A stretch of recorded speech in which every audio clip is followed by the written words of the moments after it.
Amen.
Shabbat shalom.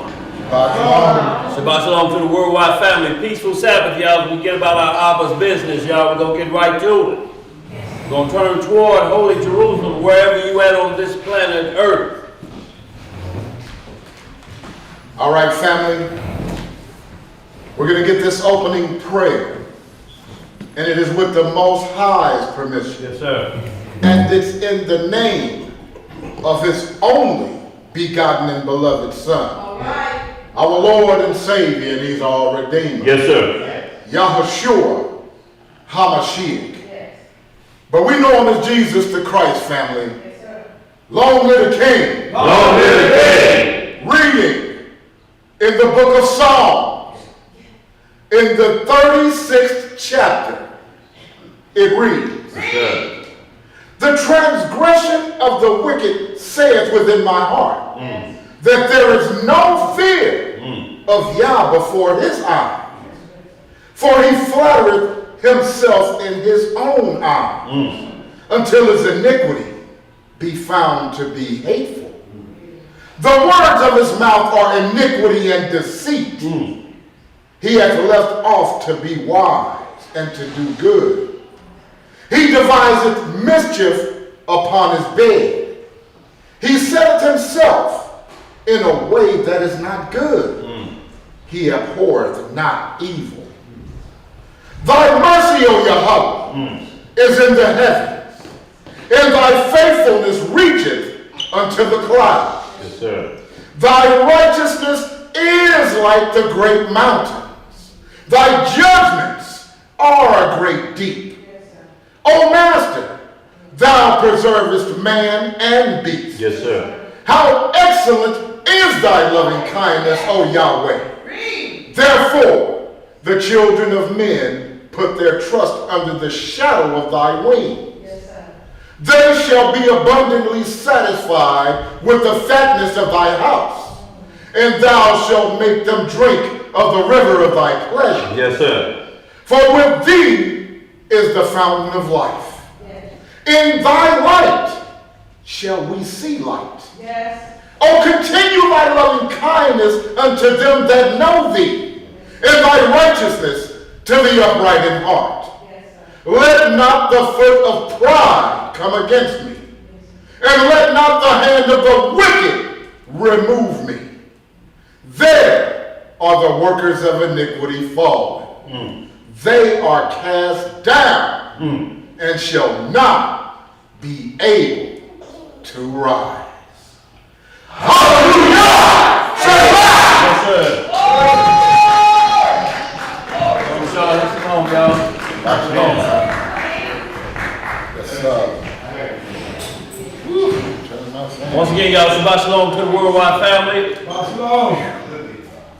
Y'all ain't gonna believe we're gonna get right to it, but y'all know how I get down at first. Just wanna send out our weekly shout outs. Just need prayer, y'all, for our little niece, Sister Brittany, House of Boaz, you know, just taking ill a little bit, so just need a few prayers.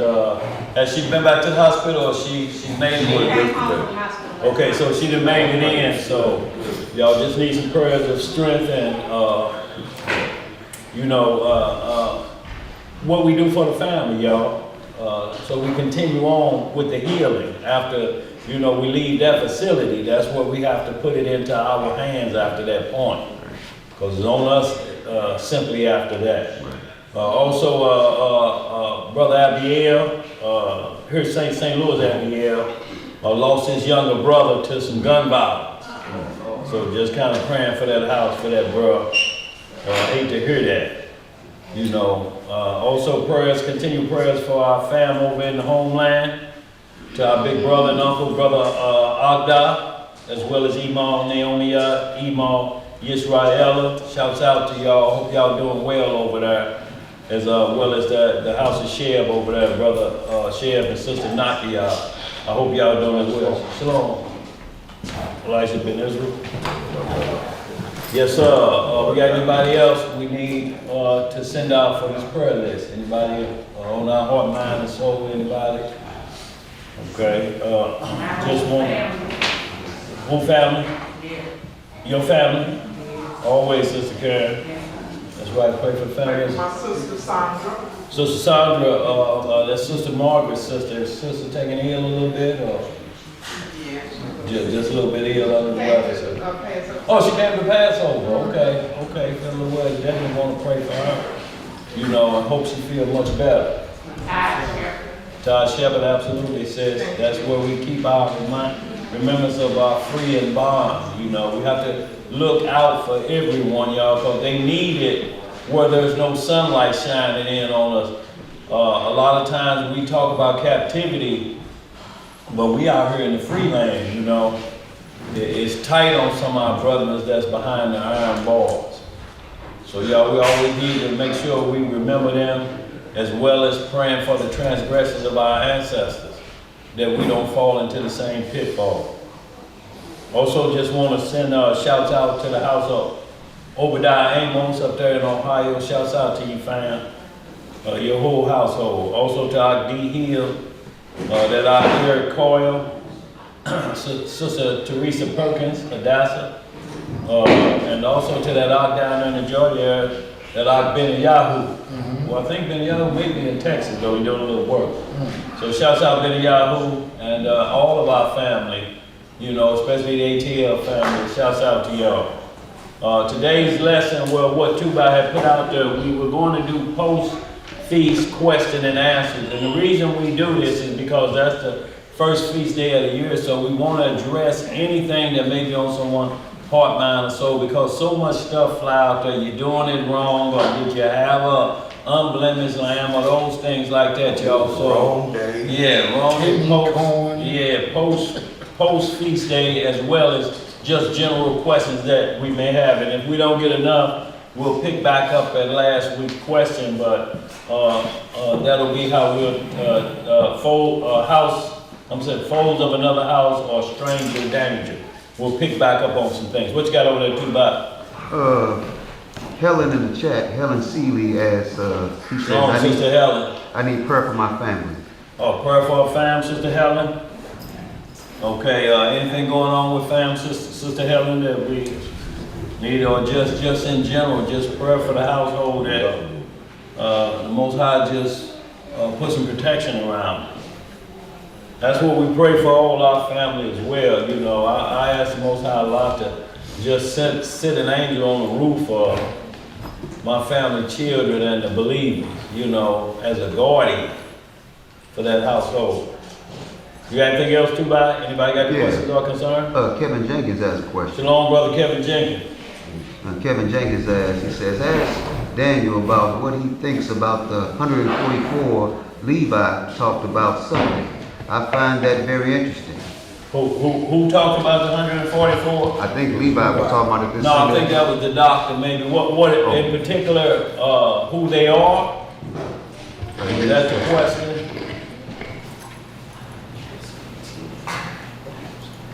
I mean, because the candidates, when you hear no guile in their mouth, naturally that would make a child of innocence.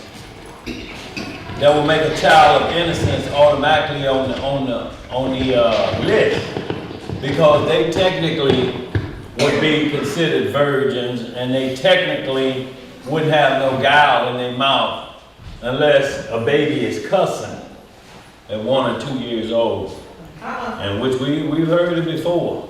But the description that it lists, if that's what he's speaking of, that because that was some of the conversation we touched on, the 144,000, were they children? Because look, he used the term male virgin.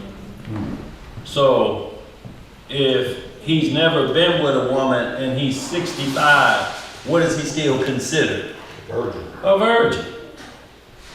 It's not an age requirement right here, because they didn't set it up as such. And also, if it's just another angle you have to look at, if we're talking about, and I don't want anybody to think that I'm saying it couldn't be the slaughter of the children of the innocents that Herod killed. The only problem is they're coming from 12 tribes. So Herod would have to send out the edict, find where Reuben at, get 12,000 of his underage children, or newborns, or innocent, then go find Zebulun, find 12,000 of all male in him in Jerusalem. Y'all understand what I'm saying? Mm-hmm. For that process to work. And also how it's described in Revelation, it's like these are men who come through fighting in power. You know, and you know what I'm saying? They carried their cross, so to speak. You don't expect children under age to bear a cross like that. So if we will, let's just get a little bit of that Revelation 7, so we'll clear it up, if that's what Ak is talking about.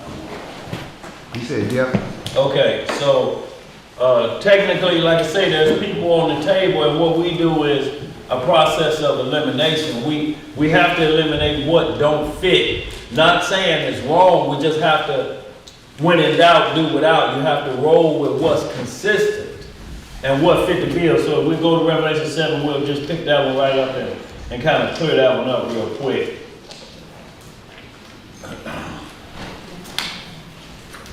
And you have to take into totality, when was it written, what was it written for, or what was taking place when this was happening. Was it the slaughter? Because we got slaughter in America of the innocents. We got slaughter in Egypt of the innocents. We got slaughter in Babylon. So we would have to add it in. Not only that, but the edict would have to go out, find each tribe, and find newborns, at least 12,000 of each one of them. Mm-hmm. And that's kind of a hard task to come up with. Let's start about verse, you go 1 through, we'll go 1 through 4, and then we'll jump down. Okay. All right, family. We're going to be reading in the book of Revelation, chapter 7. Start the reading in verse 1.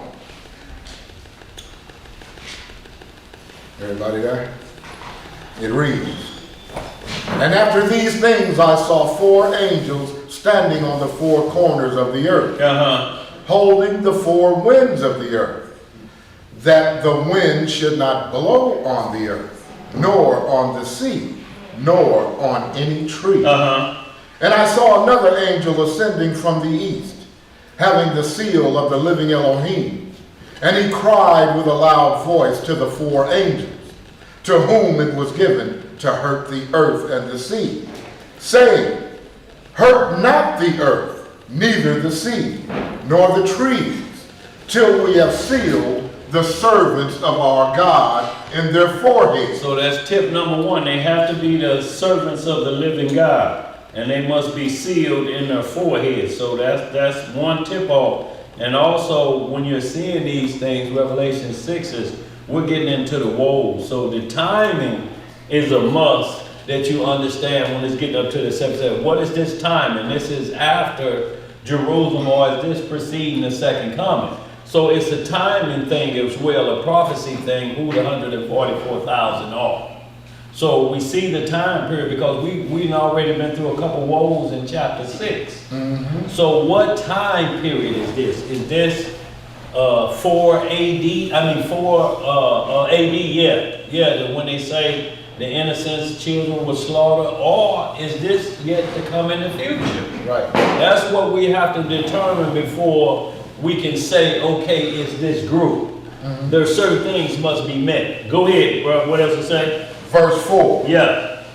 And I heard the number of them which were sealed, and there were sealed 144,000 of all the tribes of the children of Israel. Right. And then, hold on, it's going to go through the tribes. Right. So once again, wherever this slaughter take place or wherever this is going on at, if it's children, it would have had to be pointed out to the people who was doing the killing. Okay, you got Reuben over here. If you go down that block of Reubenville, you should find 12,000 males of Reuben.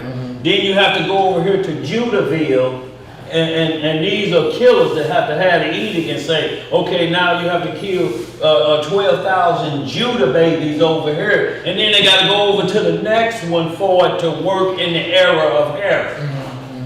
Or if we push it back to Egypt, now we got to find Moses was in the basket. Is Moses one of the 144,000 then? Because he was going to be put to death.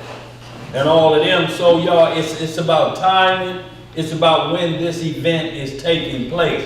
You can't force prophecy. You can't put a square peg in a round hole. It just ain't going to fit. So go ahead, read a little bit more. I see you in the tribe. So we'll skip down to verse 9. Verse 9. Yeah. After this I beheld, and lo, a great multitude, which no man could number, Right. of all nations and kindreds and people and tongues, stood before the throne and before the Lamb. So, what go ahead, read it. Clothed with white robes and palms in their hands. So now we see these 144,000. So all of this is pertaining to right before the second coming, or right after, because we see a whole nother group of people that fit the bill, of all nations. Yes, there's a set number of Israelites for the tribe, but then there's other groups of people. But the time, and again, what time period are we in? Are we back in 4 AD, during the time of the Messiah's birth, or we're talking about something that may be 3 to 25 years from us right now with everything that's going on in the world? Is it future or is it past? Let's read a little bit more and give us a better understanding. Verse 10. Yeah. And cried with a loud voice, saying, Salvation to our Elohim, which sitteth upon the throne, and unto the Lamb. Right. And all the angels stood round about the throne, and about the elders, and the 4 beasts, and fell before the throne on their faces, and worshiped Yahweh, saying, Amen, blessing and glory, and wisdom, and thanksgiving, and honor, and power, and might be unto our Elohim forever and ever. Amen. Verse 13. And one of the elders answered, saying unto me, What are these things which are arrayed in white robes? And whence came they? And I said unto him, Sir, thou knowest. And he said to me, These are they which came out of great tribulation. What have they come out of? They came out of great tribulation, and have washed their robes, and made them white in the blood of the Lamb. So they have washed their robes, so to speak, that they got themselves or their minds together for you to be washed. You just ain't gonna be muddy and dirty and then you just get washed with no recourse. You know, there's something you did to made to be washed clean. Go ahead. Verse 15. Therefore are they before the throne of Yah, and serve him day and night in his temple. And he that sitteth on the throne shall dwell among them. They shall hunger no more, neither thirst any more, neither shall the sun light on them, nor any heat. For the Lamb which is in the midst of the throne shall feed them, and shall lead them unto living fountains of water. And Yahweh shall wipe away all tears from their eyes. So we see that this was the sixth seal, because Shalom ID. Because when you get into chapter 8, now we're going into the seventh seal. So either the 144,000 when Herod killed all the innocents, that had to be the sixth seal. And the timing just ain't there, y'all. And y'all, it ain't if this right or wrong thing, it's about a timing thing, and if you put prophecy in its right place accordingly. So we see that this was six seal work, everything we read about the 144,000. Just hit chapter 14, it's going to get a little clearer, and I think this is where a lot of people think it means children. Let me read this out of chapter 9 right quick. Go ahead, Chapter 5, verse 9. Revelation chapter 5, verse 9. And they sung a new song, saying, Thou art worthy to take the book and to open the seals thereof. For thou wast slain and hast redeemed us to Yahweh by the blood out of every kindred and tongue and people and nation. So we see once again that hit that Revelation 7 and 9, that there's another group. It's just not the 144,000.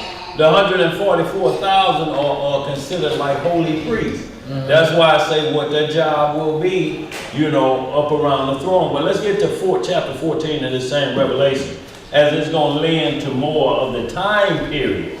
Y'all, and that's what we need to be truly looking at. And then we're going to get to some second Esdras, and that's going to should help us lean toward the prophecy at hand. We're going to start at You start at verse 1. All right, family. I'm going to be reading in the book of Revelation, chapter 14. Start the reading in verse 1. Yes, sir. And it reads, And I looked, and lo, a lamb stood on the Mount Zion, and with him 144,000, having his father's name written in their foreheads.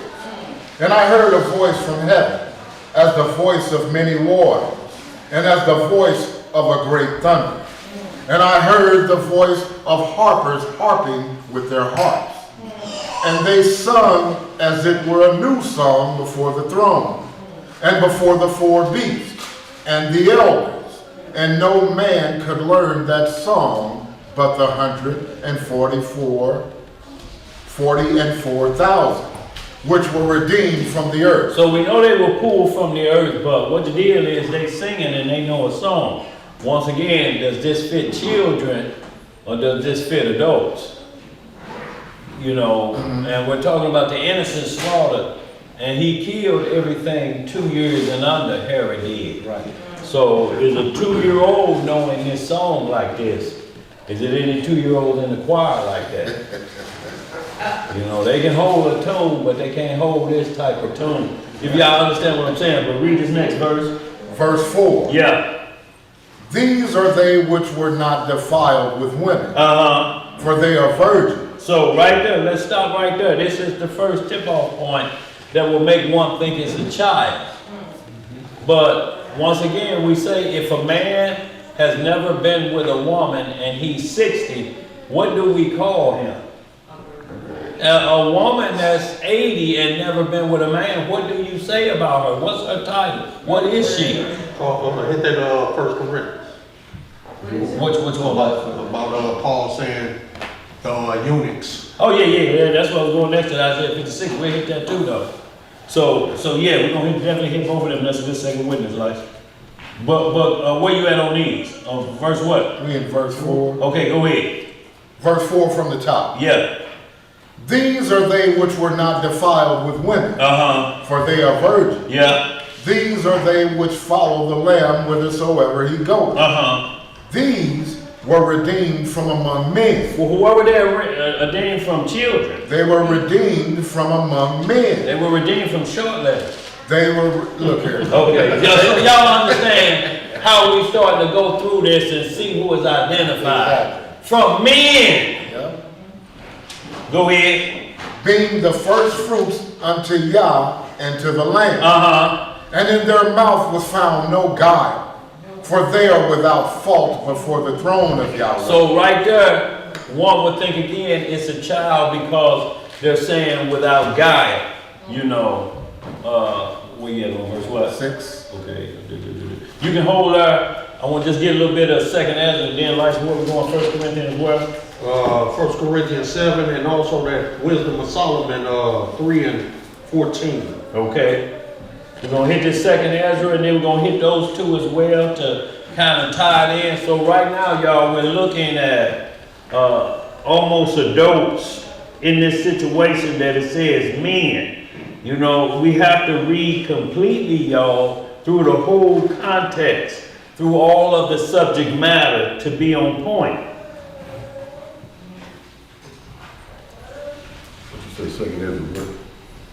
2nd Ezra chapter 2. We're going to start about verse 33.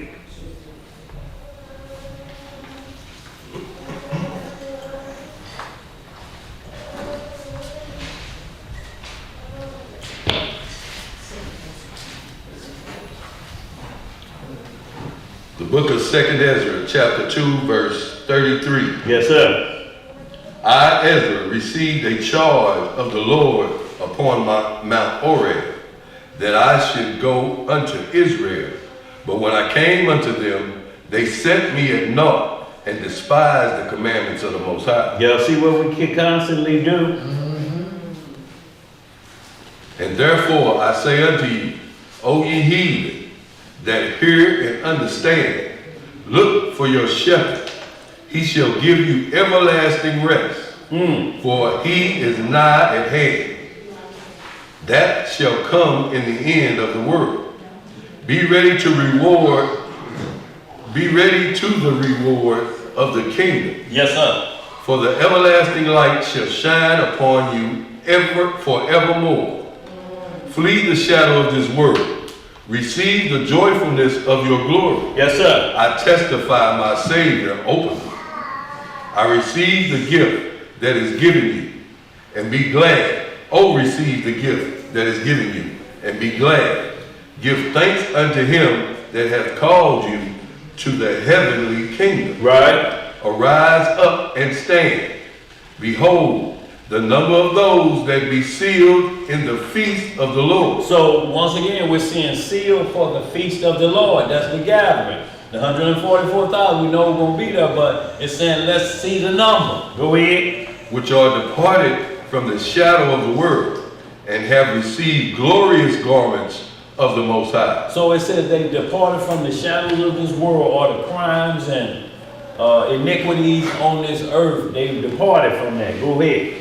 Take thy number, O Zion, and shut up those of thine that are clothed in white. What are they clothed in? Clothed in white, which have fulfilled the law of the Most High. So these are once again they're fulfilling the law of the Most High. Go ahead. The number of thy children, whom thou longest for, is fulfilled. Beseech the power of the Most High, that thy people, which have been called from the beginning, may be hallowed. Yes, sir.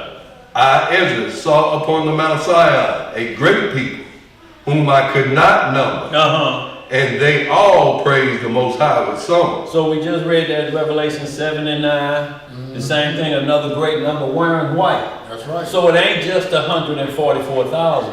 There's other law keepers and believers in the world. Go ahead. And in the midst of them, there was a young man of high stature, taller than all the rest. And upon every one of their heads he set crowns, and was more exalted, which I marveled at greatly. So once again, he putting crowns on their head. Is he putting it on baby heads? You know, this king baby, you know, the tribe of Reuben. Let's get some more. So I asked the angel, and said, Sir, what are these? He answered and said unto me, They be they that have put off the mortal clothing, and put on the immortal, and have confessed the name of Yahweh. Now are they crowned and receive pomp. So once again, they putting off mortal clothing, so they getting out of, so to speak, that old man. That's right. This world. You know, so once again, are we putting that in the hand of children? No. You know, or these adults. So go ahead and finish that out. Then I said unto the angel, what young person is that? Is it that crowneth them and giveth them palms in their hands? So he answered and said unto me, it is the son of Yahweh. Who is it? It is the son of Yahweh, whom they have confessed in the world.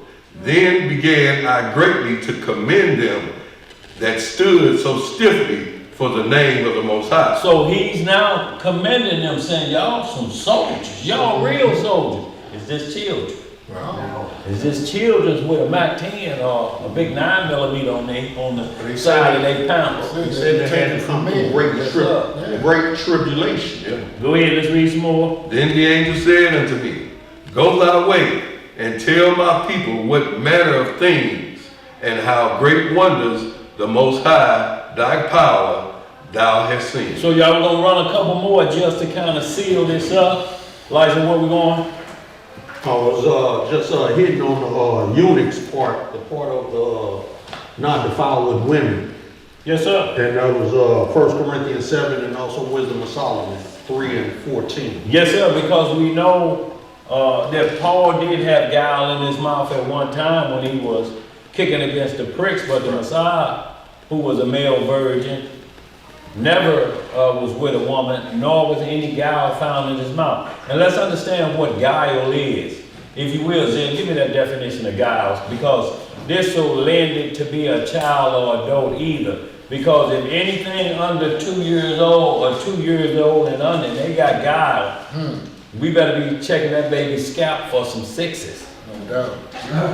Okay.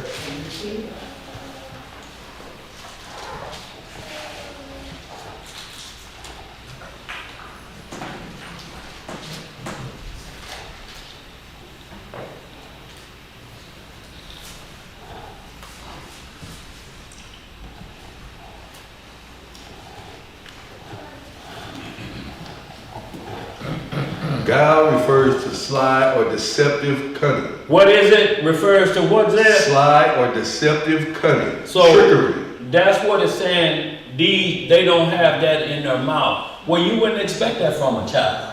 Right. You understand what I'm saying? No slickery or trick. What are you doing? Tricking his sister out of the last of the infamil? Or, Right. you know, trick him out of the rattler. That one don't make no sound.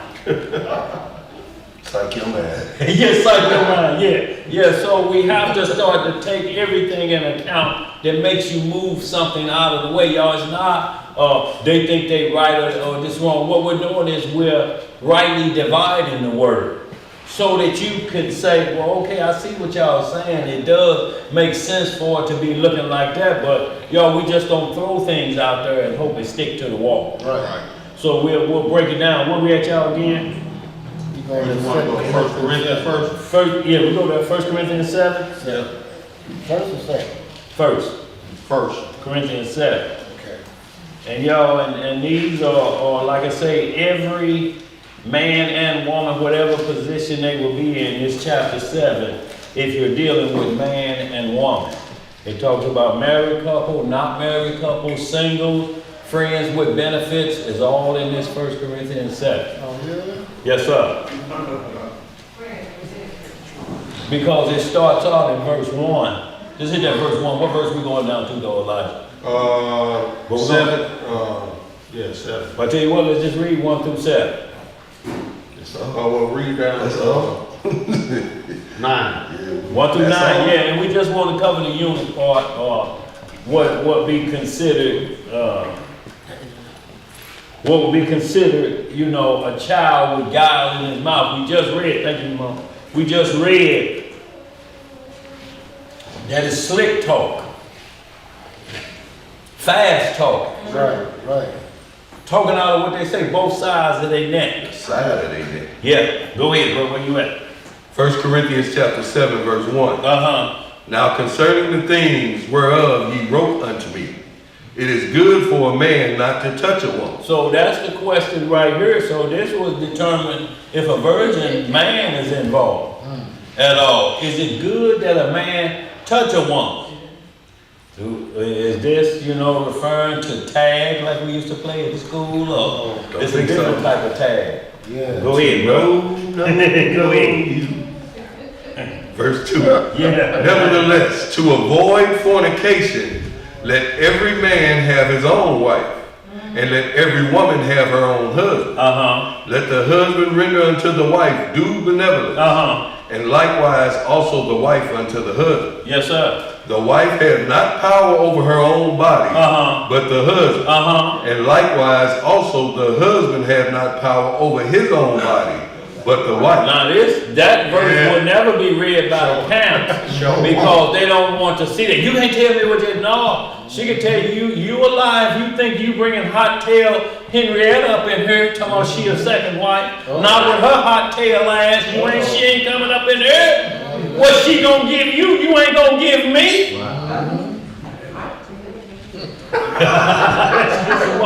Go ahead, bro. Defraud ye not one the other.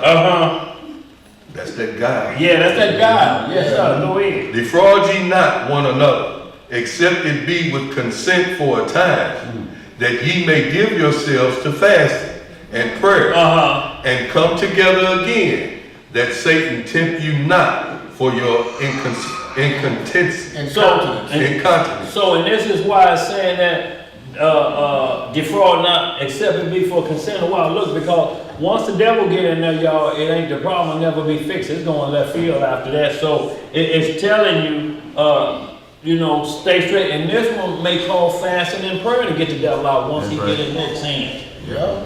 He gets his hooks inside the house, boy, it's terrible. You have to start praying and fasting to get him to leave. Let's get some more. But I speak this by permission and not of command. So he's basically, Paul is just trying to instruct you. He's saying, now if you ask me to go to the law, and just say, well, what I said in the law, like most men, he's just like, look, it's common sense here. Like, if you ever wonder why you never see a punishment and, saying, and he saw a harlot or she was a harlot, and you're not seeing direct punishment, like, okay, that means fornication. Because once a virgin is tricked into that, or something happens with a virgin, she don't have a husband, she can no longer be called a virgin. She has to be called what her status is. And what we call any woman that's been with a man and they're not married, you have to give her that title, so virgin can't come into the man's mind that may want to marry her, even though she only been with one person, but she didn't have a husband. You still have to, that title will go around. But the punishments ain't there. They're more self-punishing. We have a lot of self-punishing laws. The only time you're going to see a harlot punished is if she played the harlot, she was already married. Not a single woman. Solomon split the baby, that was 2 harlots. So, and when you read that, I'm not saying that it's not a crime. What I'm saying is based off of what the position of the woman is why the title is there. Once you get a husband, that title go away. Y'all have to understand what you got back there, G. Back in the day, all men discussing this. It was a bad honor to mess with a virgin. You know what I'm saying? Yes, sir. That's how ignorant we were. That's how backwards we were, that where we destroyed them, and we talked about it, and it was it's usually what you put on top of a Sunday, what we used to call it. But that's pretty good with the glasses. But what you would put on top of a Sunday, and then they would brag about that, doing it to the innocent. Right. So that wouldn't stop her from getting that title because she got with that dude that wanted to just take away her most precious part of her being. That don't mean she'll never get married again, but it is what it is. It's like Hosea in the book of Hosea. He married a prostitute and cleaned them up. And their name changed from prostitute to wife. And they never went back to their profession. So y'all, we have to understand what this is breaking down. It's not just looking in one direction, it's looking in a bunch of directions. But if anybody else, you know, now, and this is why Paul is speaking when he say you can't bring a harlot into your household. What it meaning is that every woman that come in the house, even if you are doing a multiple wife situation, whatever, put you in that situation, she cannot be a single woman. Because she could belong to somebody else. We don't know. And if she ain't got no covering and you just saying, I'm bringing in the house and ain't no ceremony, then the wife in every instance has a right to do verse number 4 at this point. I heard about her parking lot activity. Right. You ain't bringing her up in here. Woman, you can't tell me what to do. I'm a man, and what a man say go. If I want to bring parking lot pad up in here, we can do it. And you have to take it. No, that ain't what these scripts say. Go ahead, bro. Read some more of that. Verse 7. Yeah. Who had a question? Who had a question? Go ahead, Seth.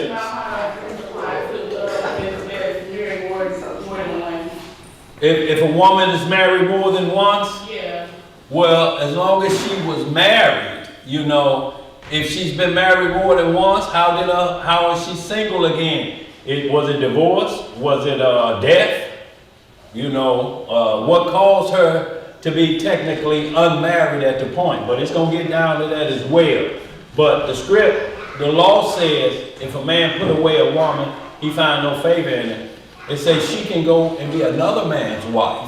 That's what the law says. It don't say she has to be dead or he has to be dead. Right. What you're reading in Corinthians is that he's a dead Jacob. That means he ain't been around for 7 years. 7 years is a cutoff point. If you ain't heard from him, he said he was going to get a loaf of bread, and you ain't seen him in 8 years, he's considered dead. There's no support there. Right. What you got, Sid? If a man beats on you or cheats on you and leaves you, you have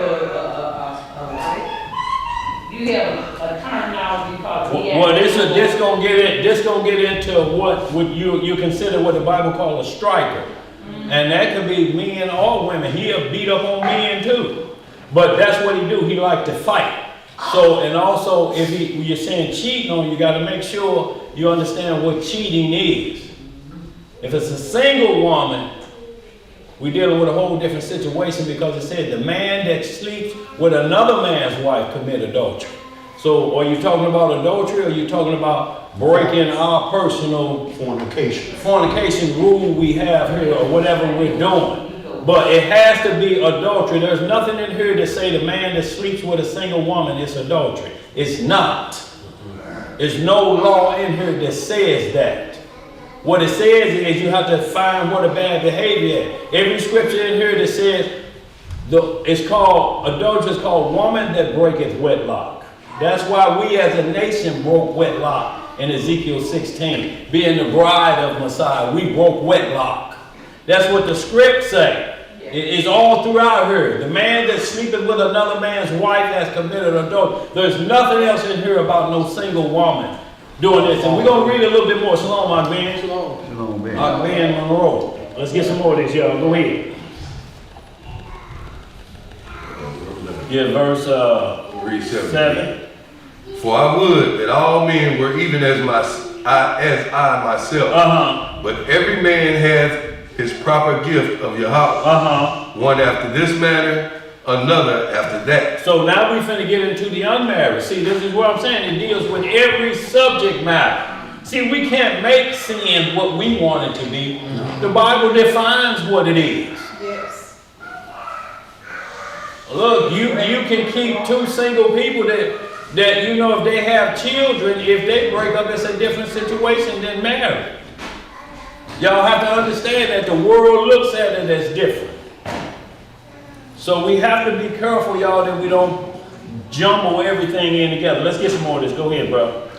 Verse 8. Yeah. I say therefore to the unmarried and widow. So we're now talking about unmarried, so that can be single, divorced, and widows mean your spouse died. So we got this group now, dealing with this group of people. Go ahead. For it is good for them if they abide even as I. But if they cannot contain, let them marry. For it is better to marry than to burn. So right here, y'all, we see that once again, it's saying legalize it if you're hanging out together, you know. Or if you want that so bad, then get on the program. If that's what you want so bad, because it's saying you'll burn with lust. It don't mean you're going to go to the lake of fire. It's burning with lust. It's going to keep being there. Because that's why it starts out, if it's good that a man touch a woman. Because once you touch, it's over. I ain't saying anymore, you did, but that is the truth. What you got anymore? Mr. Coates is the question you wanted to ask. Is that when Solomon had his 1,000 wives? Well, all of those, notice the term you use, wives. Right. They were just wives who turned his heart. But there was marriage ceremony. There was witnesses that witnessed whoever he married, even the daughters of Pharaoh. They were all called wives, and there was several, and then you have concubines, which is considered secondary wives or handmaidens of those 700 who had the women on the side, like Rachel had Zilpah and Leah had Bilhah as their handmaids. They scratched their head out when it was alien. They did their nails and stuff for them, you know, and then they would take them to wife. Those would be considered concubines, but they're not a side piece. They're called wives. They get the same thing this one get. There ain't no side piece deals in here. So every woman had their own. They were just like we just read verse the beginning. Let every woman have her own. Even if you were found to be in a polygamous, I ain't gonna use that word. I'm going to say if a man take on another wife based on the only rules in the Bible that allow that. I'm going to put it like that. If that was the case. Like Jacob's situation, what you guys said? I just wanted to add, I like the verse 8. I say therefore to the unmarried widows, it is good for them if they abide even as I. And that means don't touch nobody. Right. Even everybody don't want to get married. No, I'm saying even as abide as I, you don't have to be married to have sex. So what I'm saying, we got to look deeper than what you're thinking, because he don't want it even if it was just a single person. He don't want it if it's married. He's what called a spiritual eunuch. Package deal. Well, he's a spiritual eunuch. That means he's not concerned with women at all. That's just the least of my worry. The fruit I'm going to give is spiritual fruit. I need to bring forth like that. My interest ain't like that, like the Messiah. All the women that was around him, it didn't faze him at all, because his mission wasn't that. And vice versa. Yeah, and the women that may be around, if they're saying we don't want to do nothing with no man, you will be what's called a handmaiden for the Lord. Like Jephthah's daughter in Judges 11, she became a handmaid for the Lord. That means she served her life in the temple, for the temple. Right. She would never have a husband. She would never have children. Her mother would never have grandchildren. My life now consists in serving in the temple. That's and she was a young woman. Very young. But let's read a little bit more. Let's get some more. Verse 33. Go ahead, where you at? You want to go over to verse 33? If you just, where did you finish? I finished now. I read that. No, I want you to go down to, I want you to go down to 16. And then you can jump over. I want to just clear all of this out about everything concerning this, because you'll get in relationships that what we say are unequally yoked, you know. But did it get unequally yoked? You know, did you marry somebody that you knew they didn't like this word? You know, you married them anyway, you know. What caused it to be unequally yoked? You know, so we have to dig into all of that, y'all. We just can't lay blanket statements. What you got to say? So basically, only a woman that's not married and has sexual relations or had children out of marriage is labeled a whore. No, a whore is one who does it for practice. Jimmy on Tuesday, Rufus on Wednesday, Harold on Thursday is a whore. That's a harlot, or basically a woman that don't have a husband, but now she's turning it into a business. But what I'm saying is, a woman could have got raped, like OG was telling us back in the day, or had a man take her virginity from her at that point and never be with a man the rest of her life. But guess what? That title can't change back to almost a complete virgin. It can't go back to almost a virgin. That's like, I'm just this much pregnant. Right. It's this much now, but it's What you say, this much now? Go ahead, read a little bit more. But what you get, sis, is a lot of times you got a lot of brothers that are very cunning in conversation. Guile. Trickery. And they know how to smooth talk a sister out of everything. You know? And then they, once they get what they want, they out of there. They out of there. And that ain't necessarily on the sister. You know? It is and it ain't. Because it takes two to tango. Yes, but at the sir. same time, like the scriptures tell us, especially with a lot of sisters who haven't known this, is to try the spirit. You know? See who you dealing with. Yeah. That's why the scripture tell us to date, to court, a courtship. Yeah. So Yeah. you know who you dealing with. Absolutely. Before you submit yourself under Christ. Yeah. To this individual. But then you find out the good and the bad of this individual, and Yeah. then you can make a conscious decision. Do I want this for the rest of my life? You know what I'm saying? But a lot of times we have situations where they one night stands that come into a What they call being licensed. one night stand turned into a bastard slip. Yeah. And so now you're dealing with a situation where the man is like, I don't want to be nowhere involved. Yes, sir. Or if they tell you, hey, my auntie didn't show up this month. I ain't seen Aunt Flo, you know, and he say, how I know it's mine, that's a problem within itself. Right. Because once you say how I know it's mine, then you already have in your mind that it may be somebody else out there doing what I'm doing. Right. For him to make that statement, it should have been right off his lips. It better be mine, or else there's gonna be some trouble. It better be mine, woman. You understand what I'm saying? Versus how I know it's mine. How you don't know it's yours. looking for the escape. How you raw dogging without the title wife with who you raw dogging with? What do you mean, man?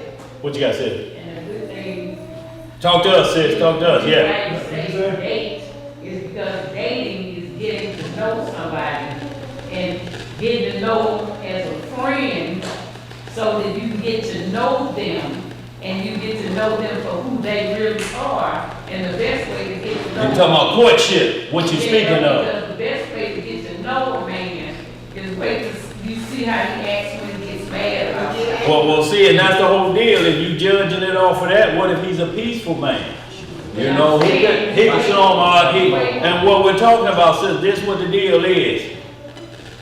Most of us turn a blind eye to something. When you went to change his music after y'all second week of dating, and you went to change the radio, and he ready to pop your hand like a baby touching fire, you know at that point, and then you fool yourself to believe he just care about me. No, he don't just care about you. He's letting you know right then, I'm a striker. Yes. You touch anything of mine, I'll hit you across your lips. So this is what we're talking about. It has to be according to the law. We can't make things up. You have to be able to say in Deuteronomy, in Numbers, in Exodus, it says this about that behavior. If you don't, it's just words that anybody can make up. It's opinion. It has to be lawful for you to attach sin to it or wrongdoing. But the Bible tells us, how long did Jacob court Rachel? The first time. 7 years. They sported around, they, would be walking to the field, people know, but it wasn't no hanky-panky. 7 years, and then he got tricked because he tricked his dad. He had to do 7 more, but he said, I'll go 14 years. I love this woman. This is the only woman I want on this planet. And then he got tricked out for 6 more years. 20 years for one woman. You want to talk about courtship? You can't get 20 minutes right now, can you? 20 seconds. Have many of these polygamous brothers done 20 years? Boy, and every one of them have high-ranking levels of divorce with that doctrine. All of them, because what they do is they get involved with something they say is already no good. It's like buying a pair of Converses. You think they're the real Chuck Taylor, they ain't got no soul on them. You're like, well, ain't tennis shoes supposed to come with soles? Oh, not these special. And that's you fool yourself and you walk around with just the top part of some shoes on. Black feet. Yeah, black feet. Yeah. You done fool yourself, you're Indian now. Yeah, Blackfoot Indian. Go ahead. Where you at? Verse 10. Yeah. And unto the married I command. Now he's talking to the married, okay? Yet not I, but the Lord. Let not the wife depart from her husband. Okay. So he's saying this is law. Yes, sir. Now he's This saying is this is law. commanded. Yes, sir. But if she depart, But if, see, there's a but and an if there. It ain't saying it won't never happen. It may happen. People fall apart, y'all. Let's get some more. but and if she depart, let her remain unmarried, or be reconciled to her husband, and let not the husband put away his wife. Right. But to the rest speak I, not the Lord. Okay. If any brother have a wife that believe not, and she be pleased to dwell with him, let him not put her away. So what does this mean? Is this Paul saying, I'm forcing y'all in unequally yoked marriage? No, he's just saying if a person pleased to be dwell with you, they're not causing you no problems. Right. They're just learning the ropes. Right. See, because a lot of this could be on the man. Last week you was a Muslim. Right. 2 weeks before that you was a Jehovah's Witness. Right.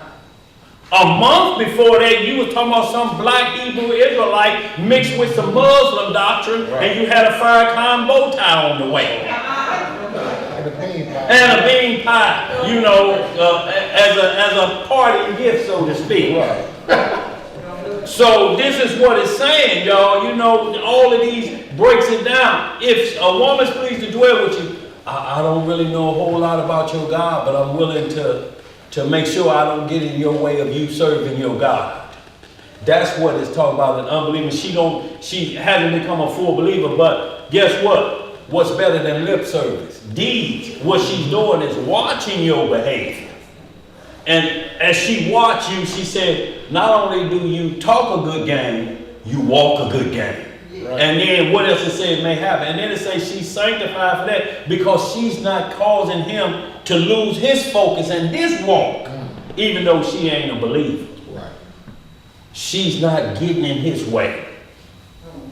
But you got these camps out here with that polygamy doctrine, marry them, and the next thing you know, right after the bedroom, they wicked. Right.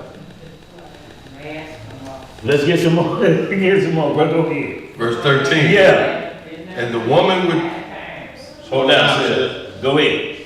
And the woman which have a husband that believe not. So now it's flipped around the other way.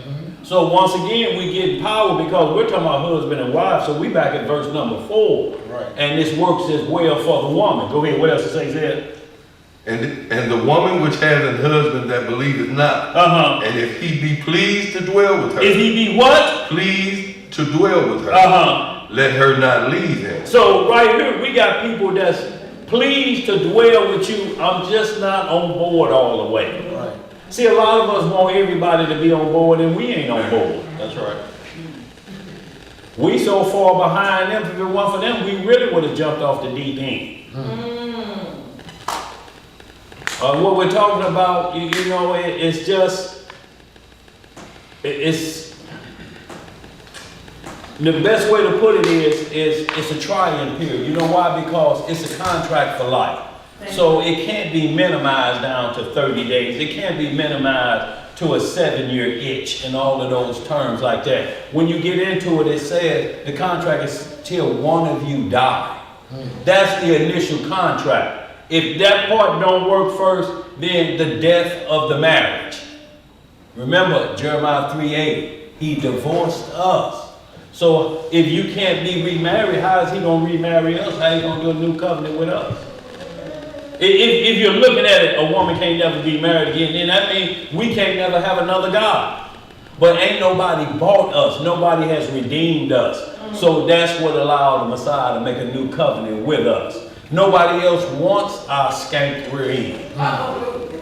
They say we ain't gonna marry you. If y'all did this to the God of the universe, what you gonna do to us? I'm doing it to me. And they ain't gods.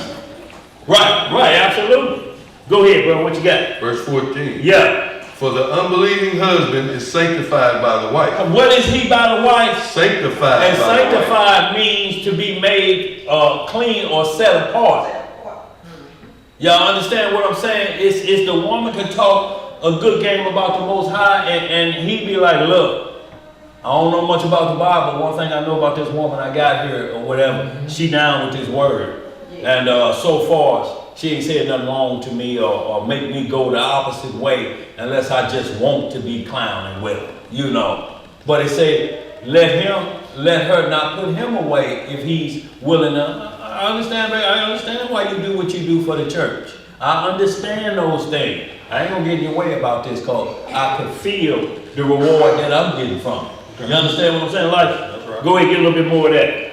And the unbelieving wife is sanctified by the husband. Else were your children unclean, but now are they holy. See, and that's the only way you can make sure your children are holy is that both parties it's still the man and the woman. It's not unequally yoked. It's just because the whole deal is for the children, the offspring. How do they come up? What are they seeing? And this makes the children holy. In the sense that because one unbelieving, but as long as the Bible is being taught in the house, it sanctifies the children.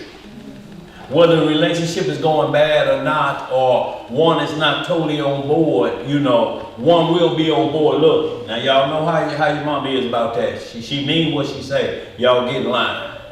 Get in line. It'll be from that perspective, all the same way. Now you know how your daddy feel about the Bible. Y'all get in line. Get in line. What's up, DJ? What you up to? Let's get some more, y'all. We done with that? Verse 15. Okay. But if the unbelieving depart, let him depart. Let him do what? Let him depart. A brother or a sister is not under bondage in such cases. But Yahweh has called us to peace. So he calls us to peace. So once violence starts, striking starts, you have to get out of there.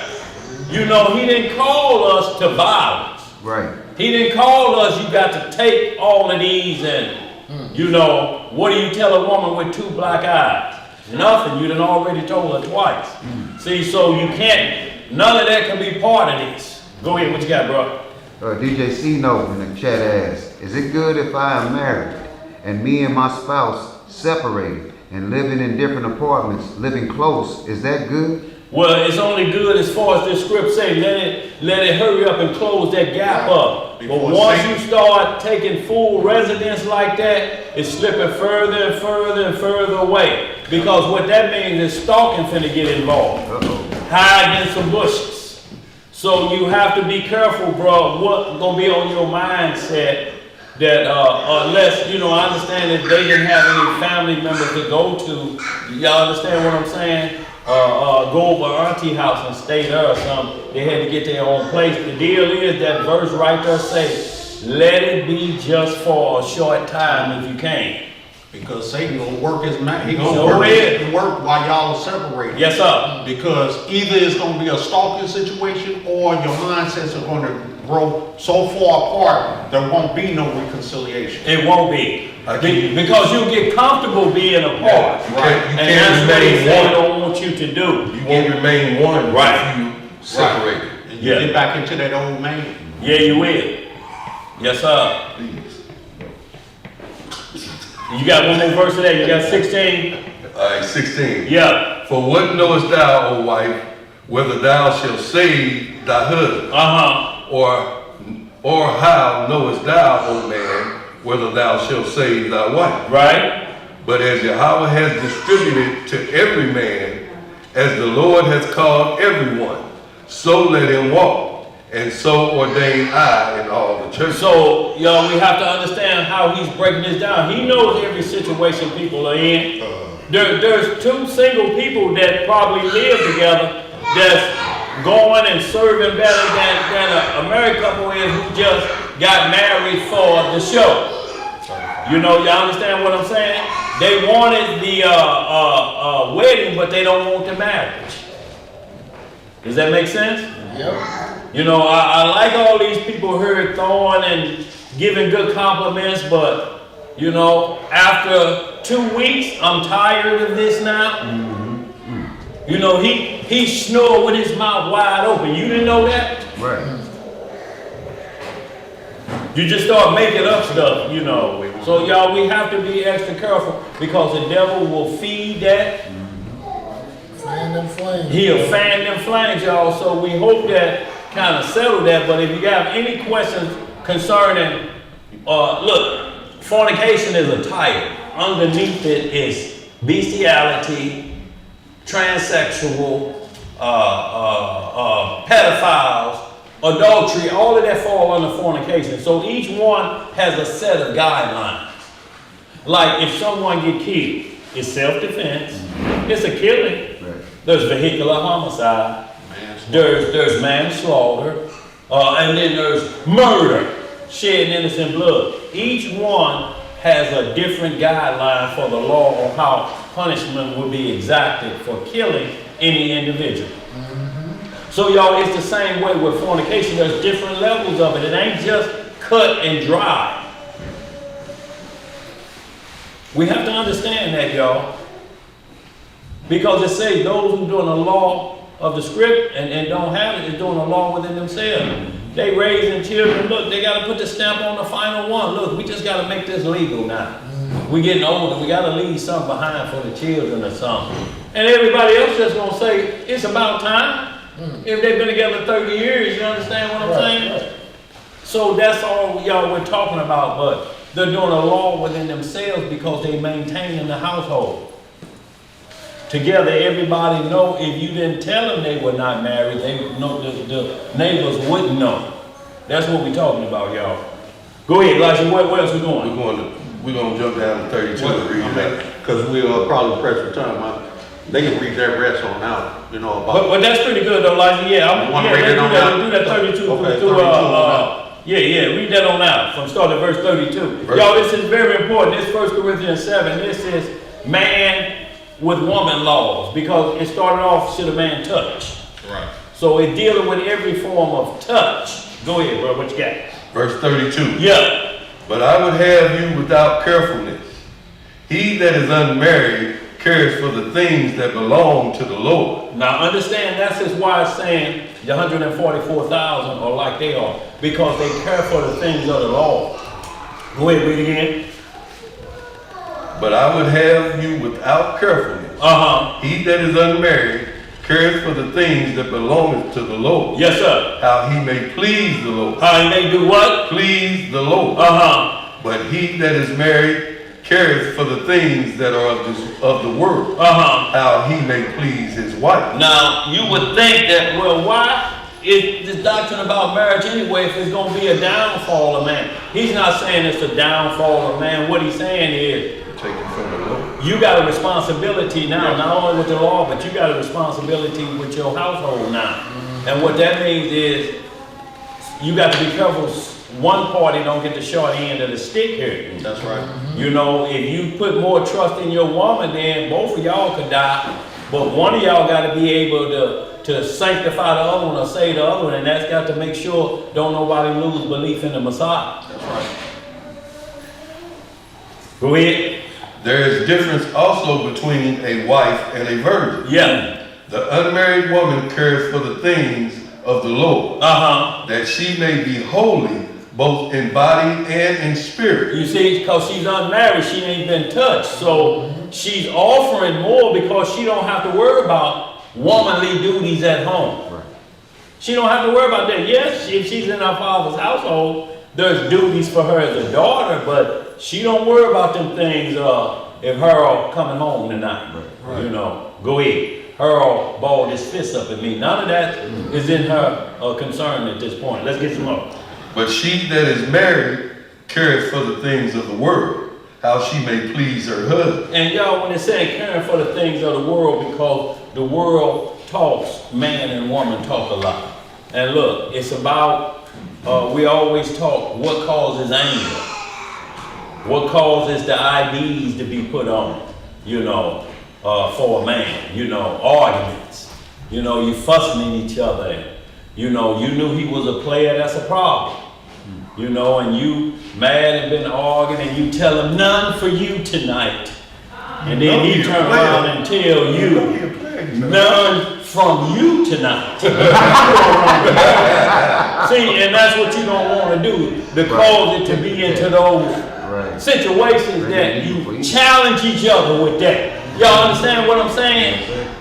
Now, the punishment game start. No, you don't want to play the punishment game. Go ahead, what else we got? Verse 35. Yeah. And this I speak for your own profit, not that I may cast a snare upon you. See, not that I may cast, I'm not looking to cause problems in your home. Go ahead. But for that which is coming, and that ye may attend upon the Lord without distraction. This the whole thing. Attend to the Lord without distraction. That's what we have to understand. What makes you a person that you can't be distracted by the world and you keep your mind focused on the Most High? That's the whole purpose of this. You know, and it's saying if you have to stay single to get this done, then get that done first. And then get married. Don't try it first and then try to figure out your way. That's what we talk about. Want the wedding, but don't want the marriage. Right. But see, it also is called, talking about you have to, as a married man, you have to find balance within your relationship. And so that's what he's talking about. He that hath a wife hath the cares of the world. It's not saying that a man that's married don't care for the Most High or putting in his kingdom work. Right. But there's other things that he must deal with that has nothing to do with the commandments or dealing with Elohim. Right. Run this one. His wife has emotional issues sometimes that he has to deal with. He got to deal with them, don't he? She has concerns and things of that nature that may take him away from probably studying for the moment. Yeah. That he may have to address. He has to address. He may be at home studying and he may get a call from school. Your son up here clowning. The mama can't get here because she's at work. Right. You're the only one available. So sometimes there are things that's going to happen within the household and the family structure that may take you away from what you're trying to do kingdom-wise. That's right. And you must address it. But you still must address it according to the law, statutes, and judgments of Elohim. There has to be balance in the household. Yeah. Now, because you are on the spiritual walk, doesn't mean you have to be a strict individual. Right. A lion in your house? You got to be a lion running in the house. You ain't got to rule your house with an iron fist. Most High saying enjoy your life. Yeah. Enjoy your wife of your youth. Have peace in your household. Sometimes you have to be the bigger man so peace reign in your household. Yes, sir. And it's not destruction, especially if you have children. That's right. Because they'll learn it. They'll learn your bad behavior quick. Let's get it real quick. Where you at? Let's get this real quick. Hold on. I just want to get right here while we're saying this, man. Real quick, Elisha, 1 Tim 3. And this is for a bishop or a deacon, and this is giving the rules of why he put in this position and he's limited to his relationship, so to speak. Because 1 Tim 3. So this is what we want to look at, because the Bible is the rules. It tells us if you're going to get into this, don't bite off more than you can chew. You want to be like this person. You don't know. Too much is given, much is what? Required. See, so don't be asking for what you ain't going to finish up. Shalom, Mark Steve. Hey, Albert. You know, so don't be asking for what you don't want to take care of. You just want a flow show. Right. That ain't going to get it. Go ahead. What it say? 1 Tim chapter 3. What you want to start at 1? Verse 1. Okay.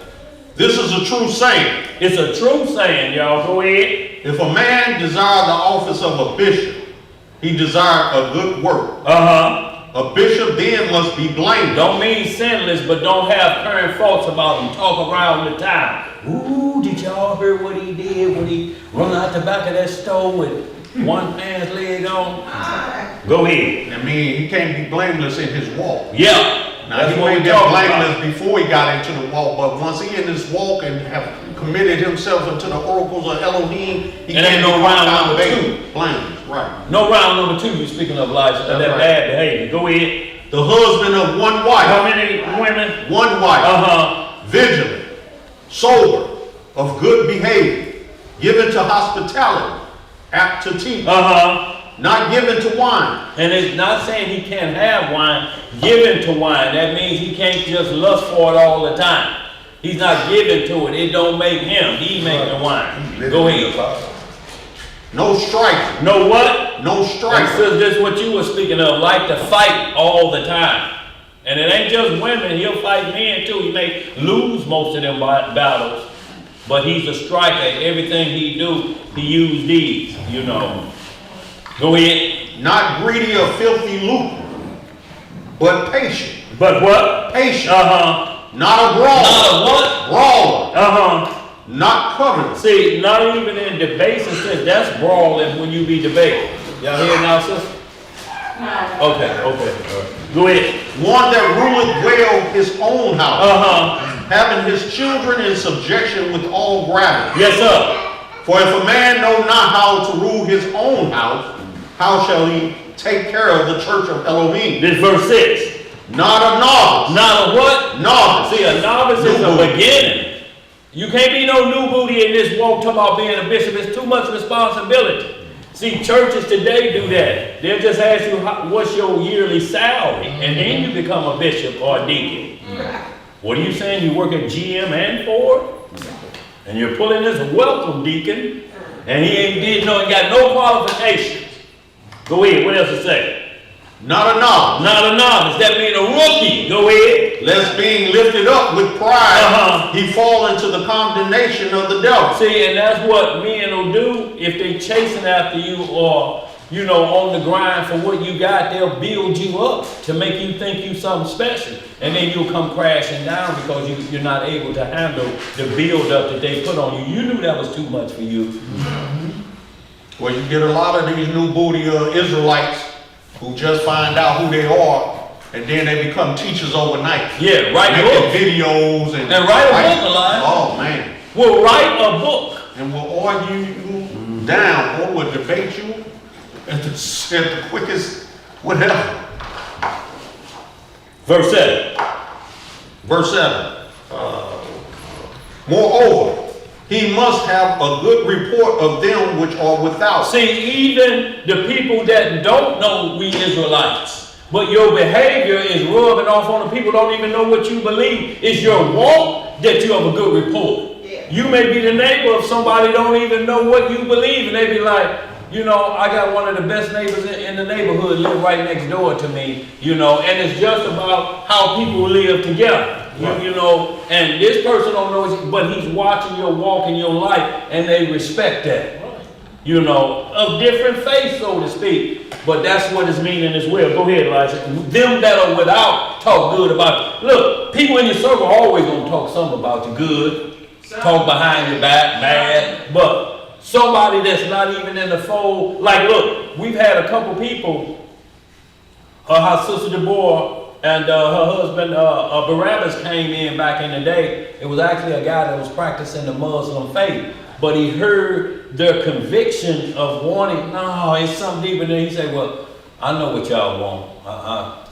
There's some brothers there in St. Louis where y'all at. This is where y'all need to go.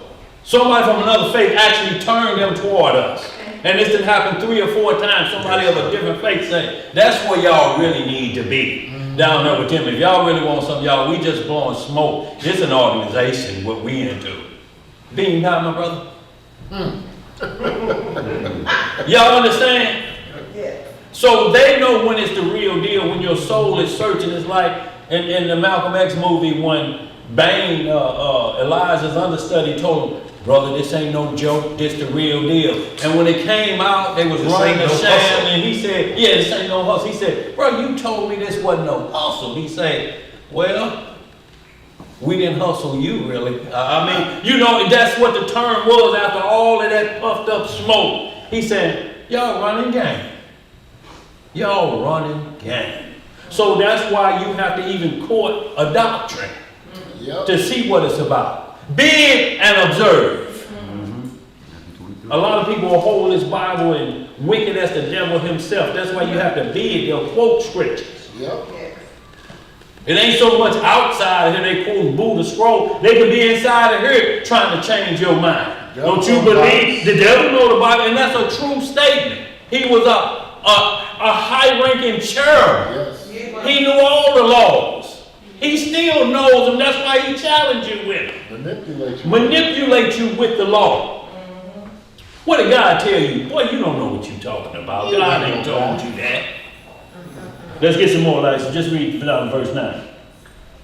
Let me finish, Okay. 7. Yeah. Moreover, he must have a good report of them which are without, lest he fall into reproach and the snare of the devil. Yeah. Likewise must the deacons be grave, not double-tongued, not given to too much wine, not greedy of filthy lucre. Yes, sir. Holding the mystery of the faith in a pure conscience. What kind of conscience like? Pure conscience. See, and that requires a lot of responsibility. This is what it's saying. Your family could even be, a situation where you are running the church, so to speak, or you're making sure everything is right in the assembly.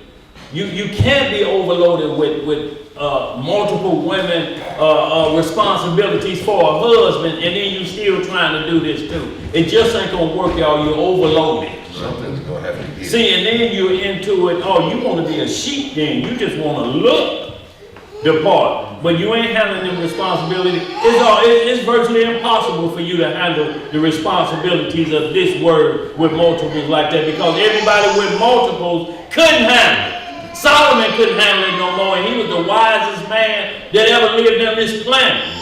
And he run out of steam. Let's get some more. Where we at? 10. 10. And let these also first be proved.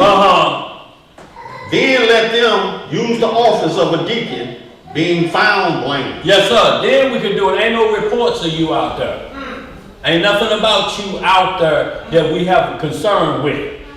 Like this boy now like to order off of Amazon, for table leg special, and then give them to somebody else to work on them. And then he called himself deacon and high at the highest level. Go ahead, bro. Yes, ma'am. Highlights what you see today. A lot of deacons are out there in the strip club. Yeah. Well, I mean, that a lot of people, not only deacons, but I'm just saying, what's he in there for?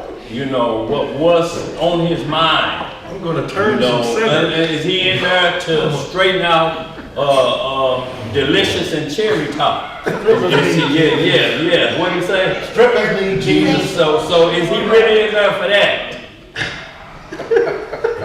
Come on, let's get some more, bro. With his Bible. Yeah, with his Bible. Look, we actually know an individual went in there with his Bible. And his own booth.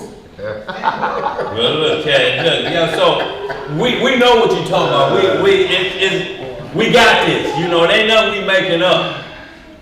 No, you can't go down in there. You can't tempt the Lord. See that? You first got to get at the DJ. No doubt. That's the first thing. Everything resolved around the DJ playing the music.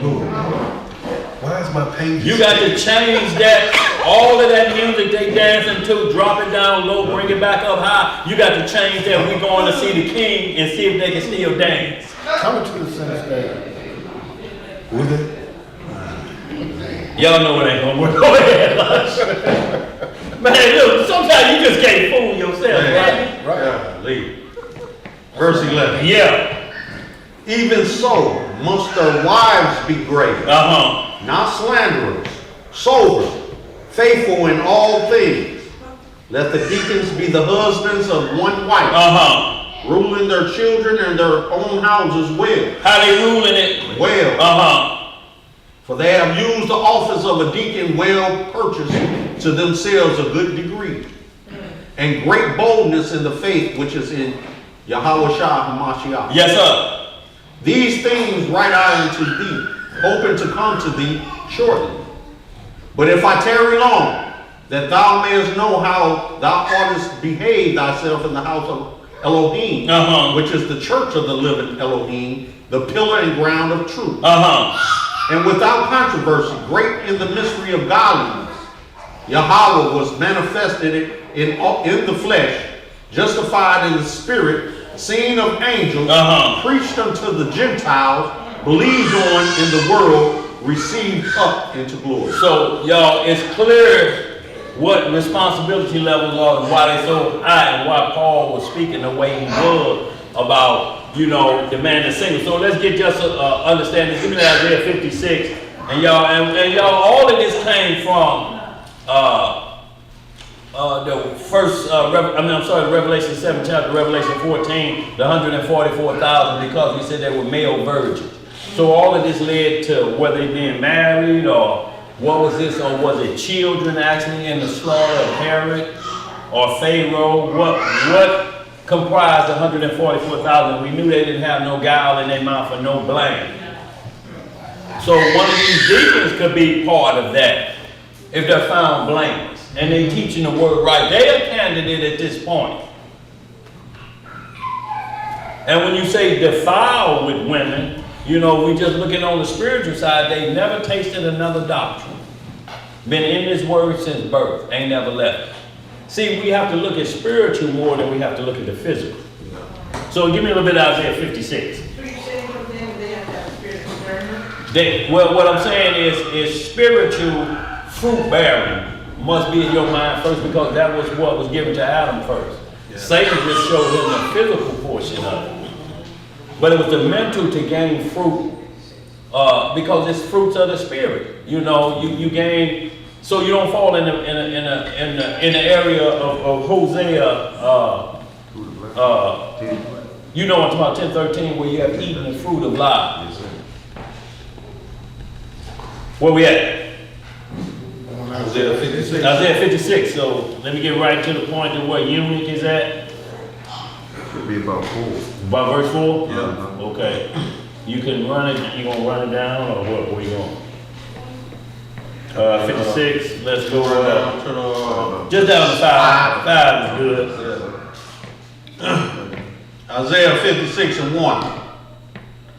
Thus saith the Most High, keep ye judgment and do justice, for my salvation is near to come, and my righteousness to be revealed. Blessed is the man that doeth this, and the son of man that layeth hold on it, that keepeth the Sabbath from polluting it, and keeping his hand from doing any evil. Right. Neither let the son of the stranger that hath joined himself to the Most High speak, saying, the son of a who? Stranger that hath joined himself to the Most High.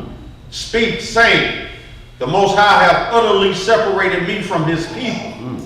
Neither let the eunuch say, behold, I am a dry tree. So, say a stranger can never say, what you want people of different nations say, well, God didn't choose us, he only chose the Israelites. They can't say that. Because the Most High, when we're talking about chose, and what we're talking about chose is to keep his commandments. Yes. Obedience, you don't put a nation before the law. Right. Obedience, the nation is after the law. Right. The laws don't adhere to a nation of people. The people adhere to the law. So a stranger that is among us, they say, well, I'm not an Israelite, I can't do what that. If you around us, if you in this vicinity, you need to be keeping this law. You grabbed it in. You grabbed it in. Go ahead, what else to say? And hold that real quick so we can just get a great understanding of what I mean by other nations been given the law too. It's only one law on planet Earth, y'all. Yeah. Everybody one God. Just real quick, like just hit Genesis 9, 8 and 9. And then we'll see who got the law when they got off that ark. Was it just Shem?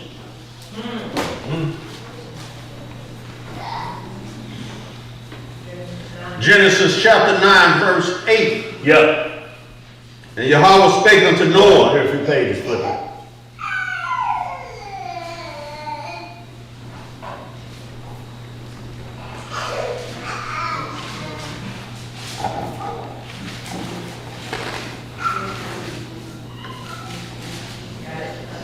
Yeah, well, let's get it.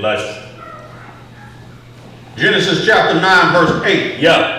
And Yahweh spake unto Noah and to his sons with him, saying. To his son, or is there an S on there? S. Okay, so that means Ham, Shem, and Japheth. Yes, sir. Let's get some more. And I, behold, I establish my covenant with you and with your seed after you. So is the covenant with Shem, Ham, and Japheth and their offspring at this point, or we read something different. Let me get 10. Go ahead. And with every living creature that is with you, of the fowl, of the cattle, and of the beasts of the earth with you, from all that goeth out of the ark to every beast of the earth. And I will establish my covenant with you, neither shall all flesh be cut off any more by the waters of a flood, neither shall there be any more be a flood to destroy the earth. So you can hold that, Elijah, but what I want to see is though he established a covenant. Right. Yeah, And if you're saying that Africans never had it, that Japheth never had it, you're reading another Bible. Right. When Noah got off the ark, he spread that law to every one of his children. This is what y'all need to do. You need to spread it to your family. All we doing is we were given that order, Romans 3, Romans 9, Romans 11, to be a light unto the Gentiles. All they're doing is just coming back full circle. He just had to pick somebody like Noah did for that. You're the standard bearer, like Ham and Japheth knew that Shem got the blessing. Right. They knew the light was going through him, even though Adam had 30 sons. But Christ But it only said named 7, don't it, Elisha? Yes, sir. Christ did the same after his resurrection. Yeah. Told the disciples, go preach my word unto all the earth. Yeah. And the end of the earth to all nations and tongues. Under heaven. Look, everybody have to be on board so they know how not to misbehave. If you don't teach a stranger the law, they're going to constantly be in error. Yes, sir. And then if you say they'll be your handmaids, they're going to be in error because you still can't correct them for what they're doing wrong. How you going to correct them when you say they ain't supposed to get the law? Oh. Now, I told you don't let that baby walk around that pamper for 3 days like so that. they might feed you pork. They gonna prepare swine for your table. What you got, brother? Numbers 15 and 15. What is that? One ordinance shall be for you, for both you of the congregation and also for the stranger that sojourn with you. No, we ain't got no 2 separate laws. That means a split house. It's got to be 133, y'all. Mm-hmm. An ordinance forever in your generations. As ye, so shall the stranger be before the Lord. Yeah. One law and one manner shall be for you and the stranger. One law, y'all. We don't split up, and you got to have everybody knowing what you believe that's around you, so they know how to serve you, so they understand what their position is, so that they don't fall into condemnation with our power. 1 Corinthians 1 say everyone should be of one mind, one body, one judge, and one belief. Yes, sir. One accord. One accord. Where you at on that 56, Isaiah? Where we at on that? The eunuch neither let the son of the stranger. The sons of the stranger, you at verse 4. 4, okay.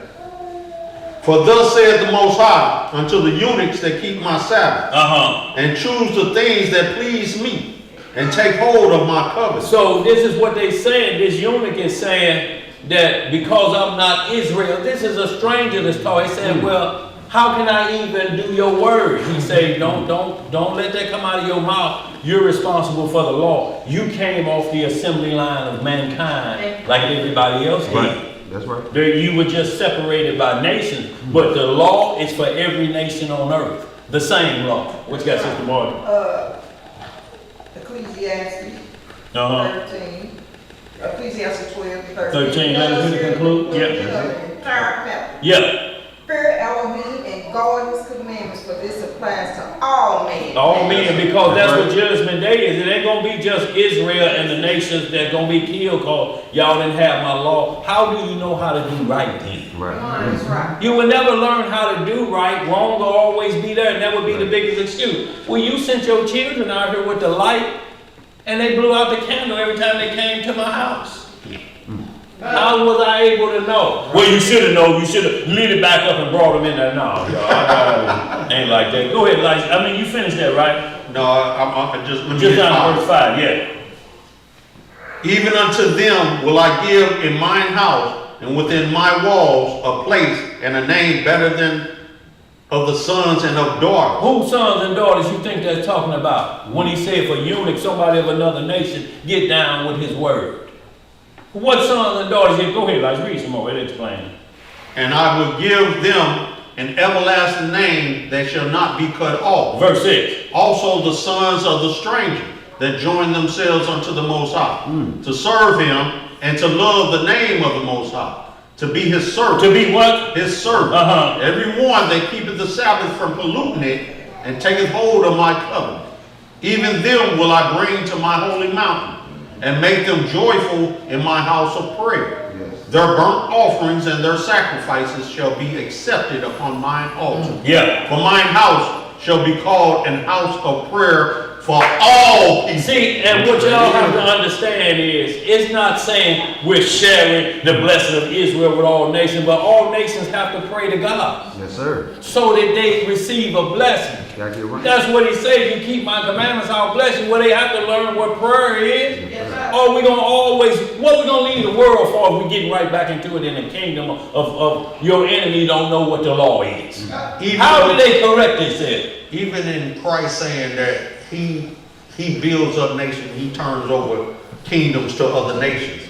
But in Wisdom of Solomon 10, I believe, he says, it's either Wisdom of Solomon or Sirach 10. But he talks about the governments of nations. Yes. He said each nation must judge righteously. But even in Wisdom of Solomon chapter 1, he says to the judges of the earth, seek justice. Yeah. So he says for all these rulers of these various nations from other nations, they must understand the commandments of Elohim to judge a nation righteously, so that they have that nation prosper.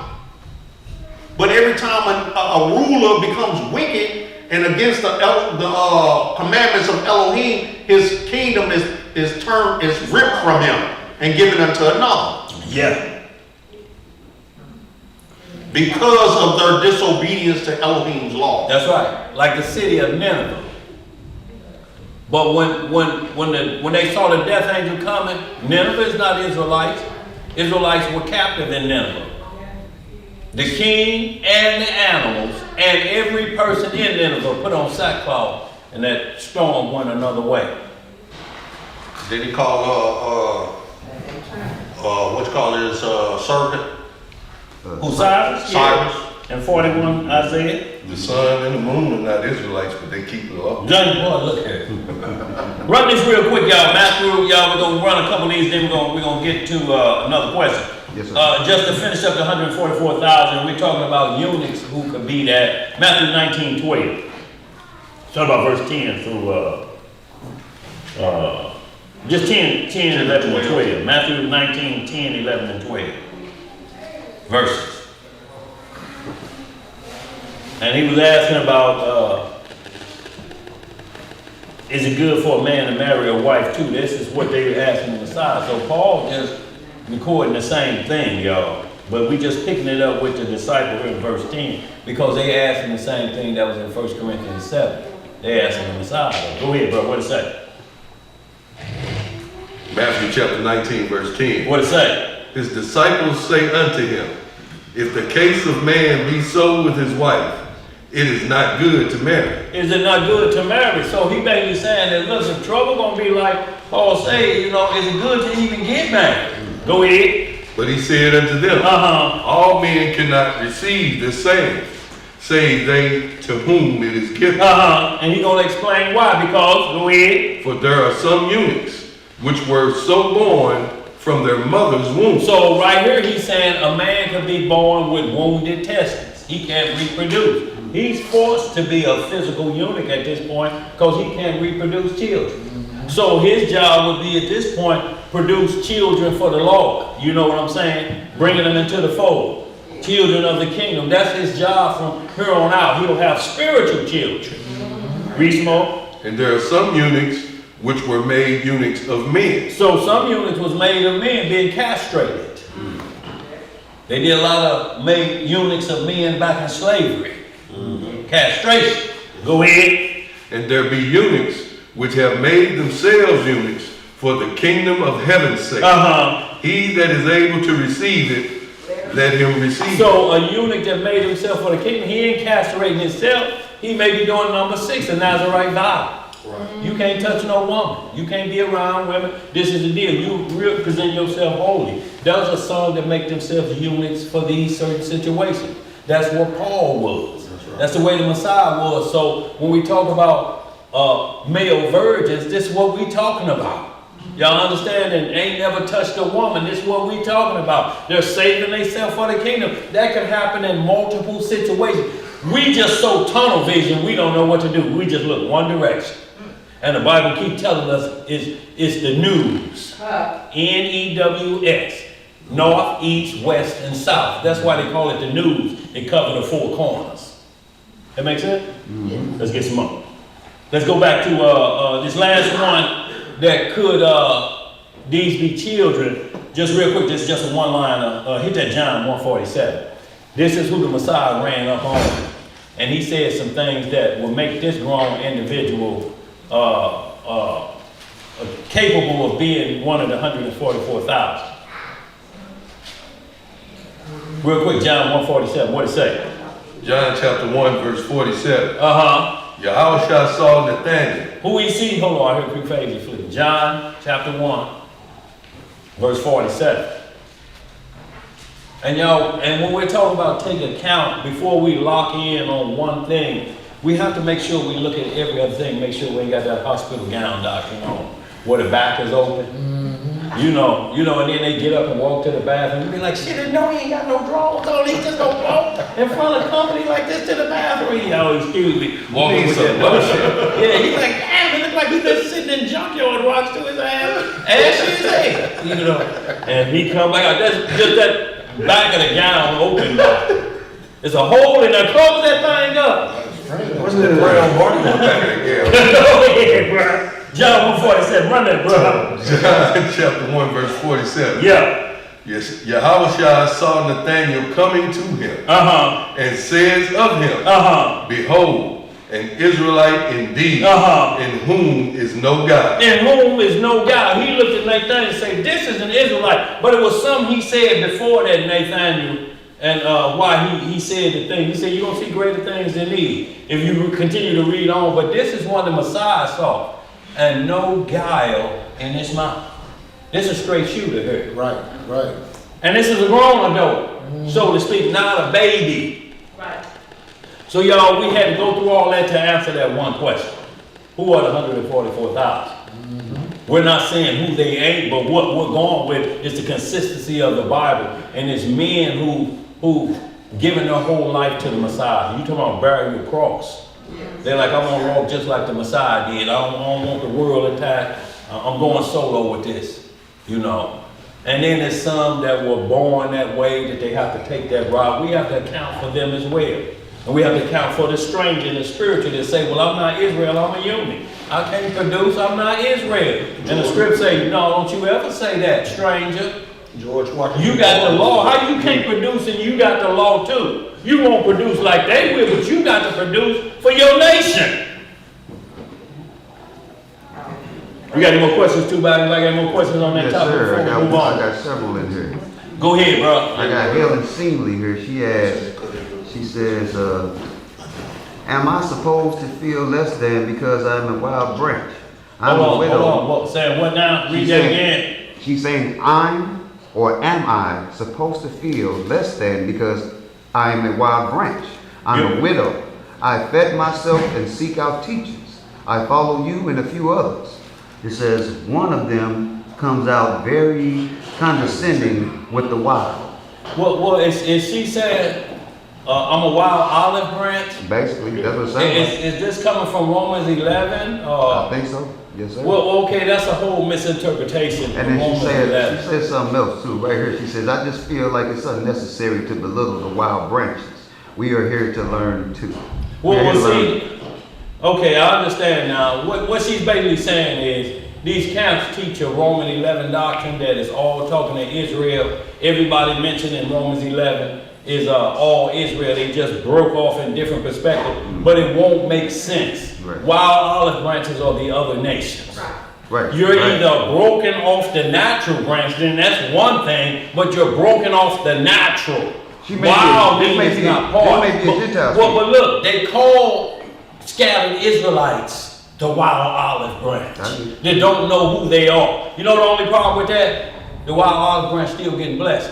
Right. If I'm an Israelite and don't know who I am, what the hell I care about knowing if I'm getting the same blessing as one who do know it? But let's just run Romans 11 real quick. Yeah, There's a quick hitter board out there on the shorts. Yes, Go sir. ahead. Is she a Gentile or Israelite? I haven't got a response yet. Well, it'll work for Jacob both said ways. I mean, it works for both ways, but I just want to know whether or not, Yes, because sir. there's so many scriptures that verifies that Israel, I mean, the Gentile is not an unknowing Israelite. Right. So That's that's what why I'm asking.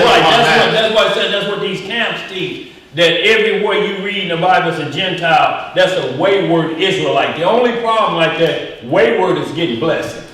If I'm wayward and I'm getting a blessing, what I care about, if we know every Israelite in the church is wayward and they still gonna get a blessing, what are we trying to convince them for to become? Right. Knowing what they know. It don't make sense, y'all.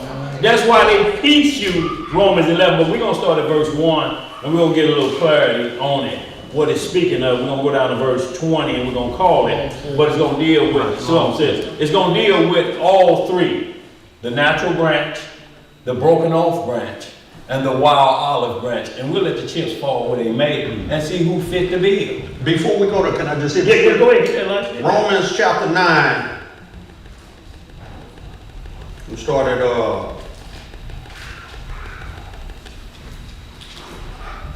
we started 24. Yes, sir. 24 and 25. Romans chapter 9, 24 and 25. Run that. 26, I'm sorry. Okay, it says, even us, this is Romans chapter 9, 24. Yes, sir. Even us, whom he hath called, not of the Jews only, but also of the Gentiles. That's a problem within itself for that camp. Go ahead. As he said also in OC, I will call them my people which were not my people, and her beloved which was not beloved. Oh. And it shall come to pass that in the place where it was said, until them you are not my people, there shall they be called the children of the living God.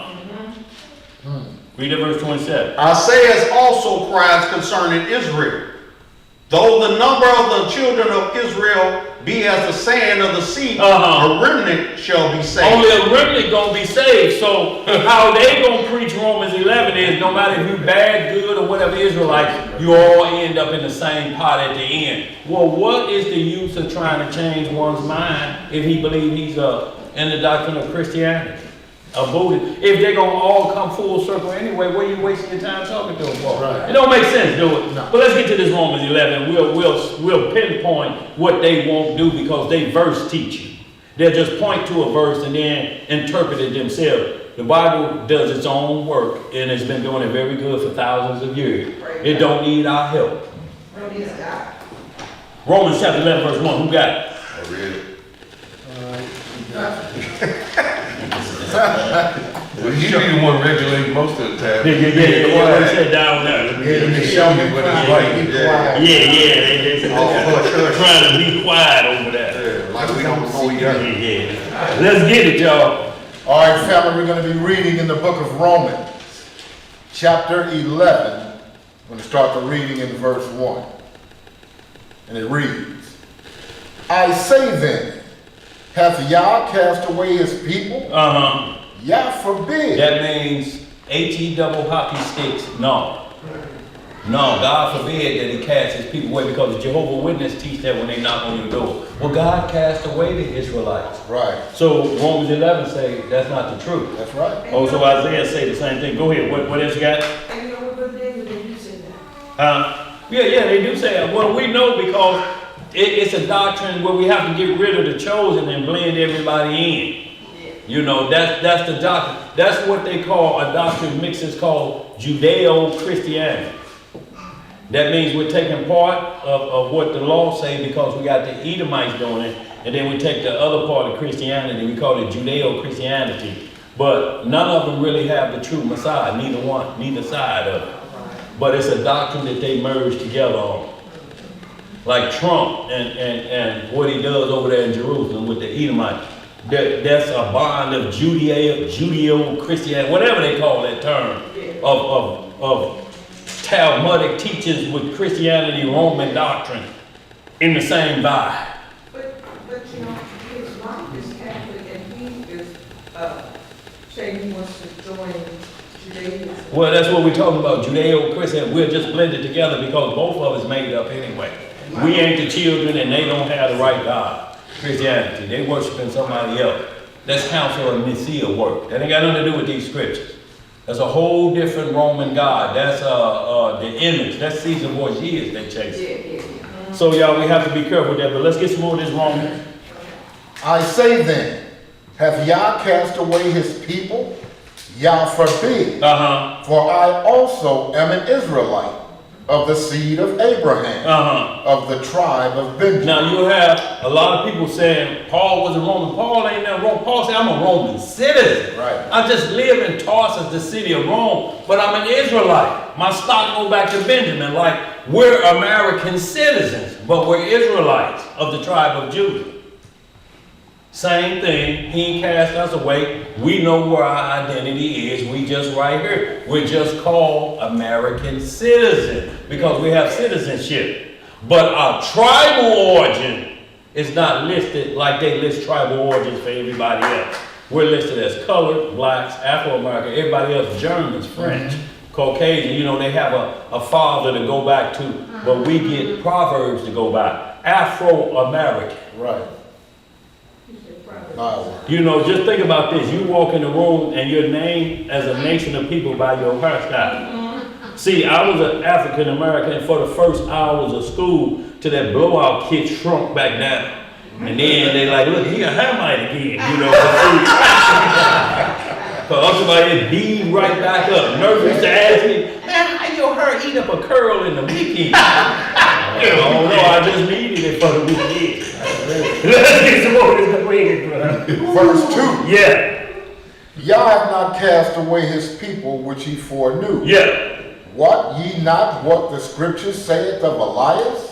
How he maketh intercession to Yahweh against Israel, saying, Master, they have killed thy prophets, and dig down thine altars, and I am left alone. And they seek my life. And this is what Elijah was saying, you know, they done killed everybody, I'm by myself. He like, if you ever think I'm going to run out of my word on planet Earth, I ain't going to never run out of individuals. You think you die, the word stops? Let's get some more. Verse 4. Yeah. But what saith the answer of Yah unto him? I have reserved to myself 7,000 men who have not bowed the knee to the image of Baal. So now you see virgins, now you see male virgins from the spiritual perspective. They ain't never touched another doctrine. You understand what I'm saying? They ain't never flirted around with no other. They're male virgins. They clean, they pure, so to speak. They ain't never chased another doctrine. Like this is saying right here, they free of Baalism. Go ahead. Verse 5. Yeah. Even so then at this present time also, there is a remnant according to the election of grace. Look, and we keep saying remnant. That's that Romans 9:27. We keep seeing remnant here of Israel. Not all of them are cast away, but a lot of them going to be cast away. A lot of them got cast away in the wilderness, drowned in the sand. Sea covered them up. I mean, the sand, the whole, when it got Korah and Dathan. Right. Go ahead, read some more. Verse 6. Yeah. And if by grace, then is it no more of works? Otherwise, grace is no more grace. But if it be of works, then is it no more grace? Otherwise, work is no more work. Yeah, that tongue twisted, get any one of y'all twisted up. Yes. Okay, so basically what he's saying is, no matter how hard you try, you're going to fail without grace. Grace is mercy because you're sinners. You know, you're struggling with it now. You're struggling with your own identity. If I didn't give you grace, everybody in this room will be dead except sister's children back there. Right. Everybody else, if it wasn't for grace, because once you understand the law and we know what we did in our youth and we're still breathing, you know grace has been shed on you. It wasn't the works that you're doing now or what you did in the past. He had mercy on you. He said, I see potential in you. I'm going to forgive you this time, but don't play him cheap. But that's what it said, and that's grace. Guess who else found grace? Noah. Yep. Genesis 8. And Noah found grace. Grace ain't just starting the New Testament. Noah will find grace. Anytime you're worthy to be put to death, but he said, I'm going to spare you this time. Thank you, Creator. Like your parents said, tell me the truth, and I may not whoop you. Yeah. You may get some grace here. And understand, grace comes from Christ. Yes, it does. 1 Corinthians 1 and 4. Yes, sir. Christ's always been around. He's the volume of the book. Thank you, Creator. Hallelujah. Get some more of that. Verse 7. Yeah. What then? Israel hath not obtained that which he seeketh for, but the election hath obtained it, and the rest were blinded. According as it is written, Yah hath given them the spirit of slumber, eyes that they should not see, and ears that they should not hear, unto this day. And the reason because of disobedience. He just don't give you blindness. It comes from disobedience. And you become blind because you won't hear the truth. And like the parent tell you, you just ain't gonna see what I'm saying, is you? See, because you're blind, it's not these terms, you're not gonna see what I'm saying. You can't read the words coming out of his mouth, his voice. Right. But when you say you can't see what I'm saying, it's like you blind to the information. And that's what Israel was, blind to the laws. Even though we have Bibles on our tables, Big Mama had a Bible on the living room table. May have enough dust on it to plant a row of corn, but the word is already there. What I heard is in the drawer of a hot sheet joint motel. That what you heard? What I heard, let's listen more. Go ahead. Verse 9. Yeah. And David said, let their table be made a snare, and a trap, and a stumbling block, and a recompense unto them. Let their eyes be darkened, that they may not see, and bow down their back always. I say then, have they stumbled that they should not, that they should fall? Yah forbid. God forbid. He ain't set them up to fall so he get 2/3 automatically. He said, right. God forbid. This didn't happen because I got an edict out to just put to death 2/3 of Israel. Go ahead. But rather through their fall, salvation is come unto the Gentiles, for to provoke them to jealousy. Now, if we stop right here, salvation has come to the Gentiles to provoke them to jealousy. If Israel is Gentile-minded, then we're provoked by our people that don't know who they are to bring them into jealousy. It don't make sense, y'all. It ain't gonna never make sense. Go ahead, read some more. Verse 12. Yeah. Now if the fall of them be the riches of the world, and the diminishing of them the riches of the Gentiles. Y'all grab DJ real quick, y'all. Somebody get DJ, get her hand with DJ. DJ feeling pretty good. What y'all had back there? Red Bull applesauce back there. Say Red Bull applesauce. Go ahead, read some more. How much more for fullness? So right here, read that verse 11 again. Verse 12, yeah. Now if the fall of them be the riches of the world. Who is the fall of them? Well, who are we talking about fell? Israel, right? Go ahead. And the diminishing of them the riches of the Gentiles. How much more their fullness? It don't make sense if this is talking about Israel as a Gentile. If our fall is the riches of the Gentiles, then that means those of us who don't know we Israelite, we reigning supreme now. Right. Do that make sense? No. And you don't know who you are. Right. Read some more, bro. Verse 13. Yeah. For I speak to you Gentiles, inasmuch as I am the apostle of the Gentiles, I magnify mine office. Yes, sir. If by any means I may provoke to emulation them which are my flesh. See, them which are my flesh. Look, the only reason I'm here talking to you Gentile is because they don't accept our God. Y'all will. I'm using y'all so I can, hopefully they'll come back home. Right. If this is all Israel, what sense does that make? They ain't at home. If they the Gentiles, you understand? They're not at home. How you gonna bring the natural branch back home when this branch ain't at home yet? It don't make sense. Read some more. 14 from the top. Yeah. If by any means I may provoke to emulation them which are my flesh, and might have some of them.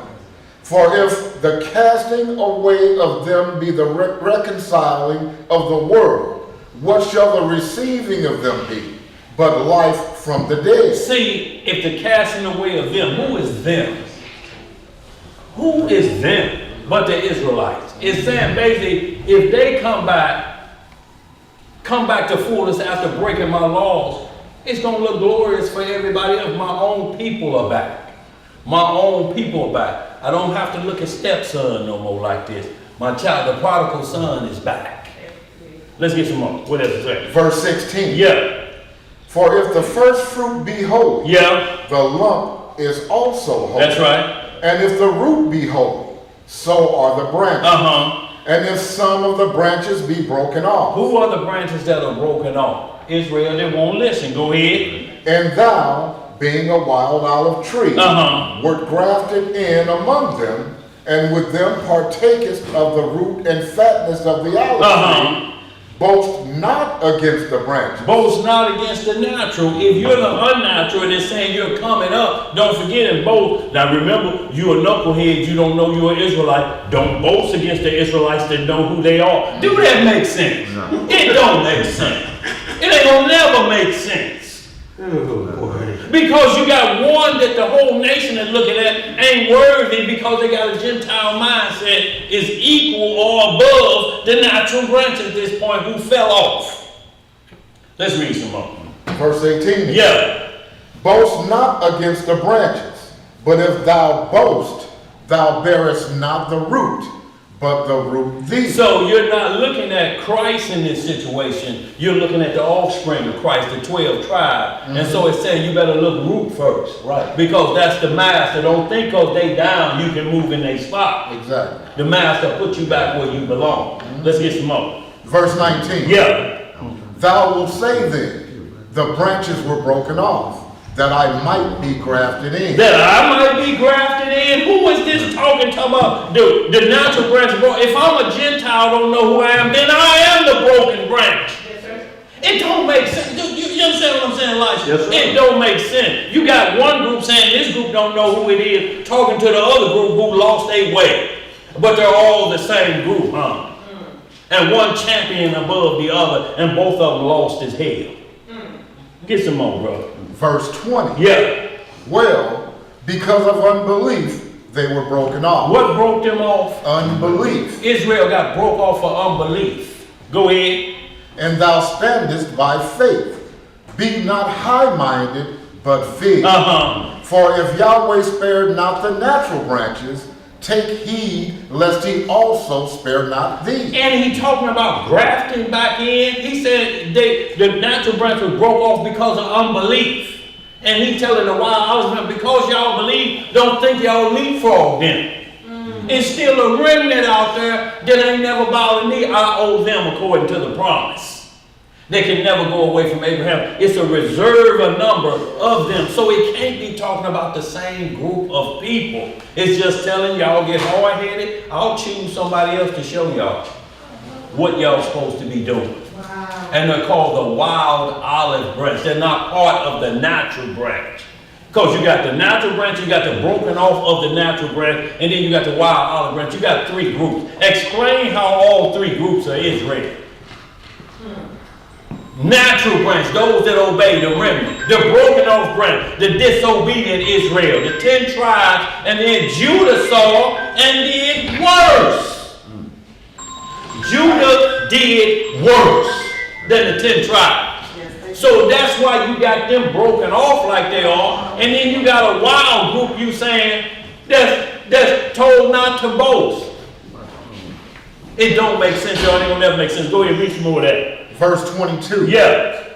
Behold, therefore, the goodness and severity of Yahweh on them which fail, severity, but toward thee, goodness, if thou continue in his goodness.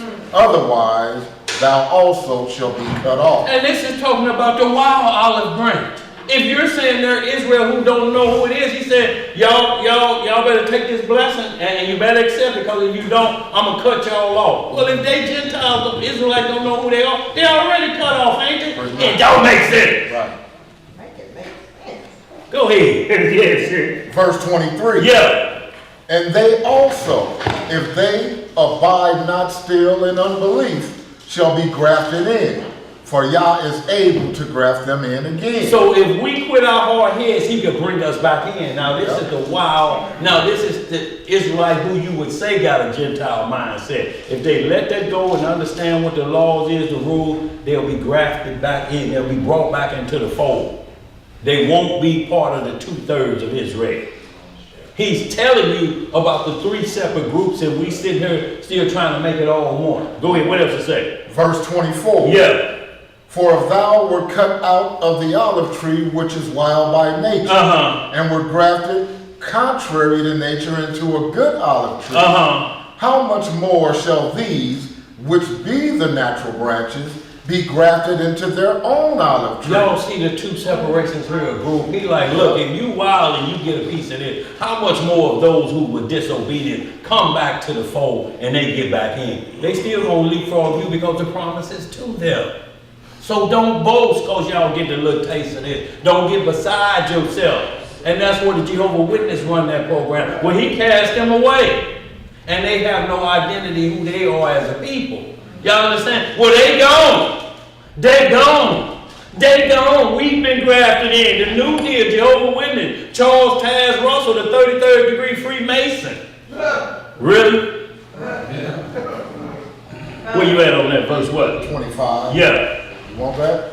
Yeah. We can just go down to 27. Verse 25. Yeah. For I would not, brethren, that ye should go ignorant of this mystery, lest ye should be wise in your own conceit. That blindness in part is happened to Israel. Who blindness has happened to? Israel. In Israel. Until the fullness of the Gentiles be come in. So, if blindness is to Israel, to the Gentile fullness become in. So wait a minute, you got one group of Israelites blind till the other group of Israelites find out who they are. And then when they find out, then you being blind over here who know who you are, then we all come back together and kumbaya. Do it make sense? No. We can hold it, you know. Y'all can read the rest of that because it talks about that covenant. What you got, bro? Your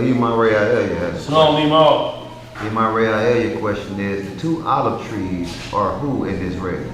Well, according to Zephaniah, there'll be 2 that come back. Y'all gonna see? No. Okay. Well, it'll be the 2 that come back, and we read that in the book of Nicodemus. You read that in the 11th chapter, I believe, who they be, Enoch and Elijah. There's several other scriptures that name who these individuals were. They're the only individuals that haven't tasted death on this side of what we call planet Earth.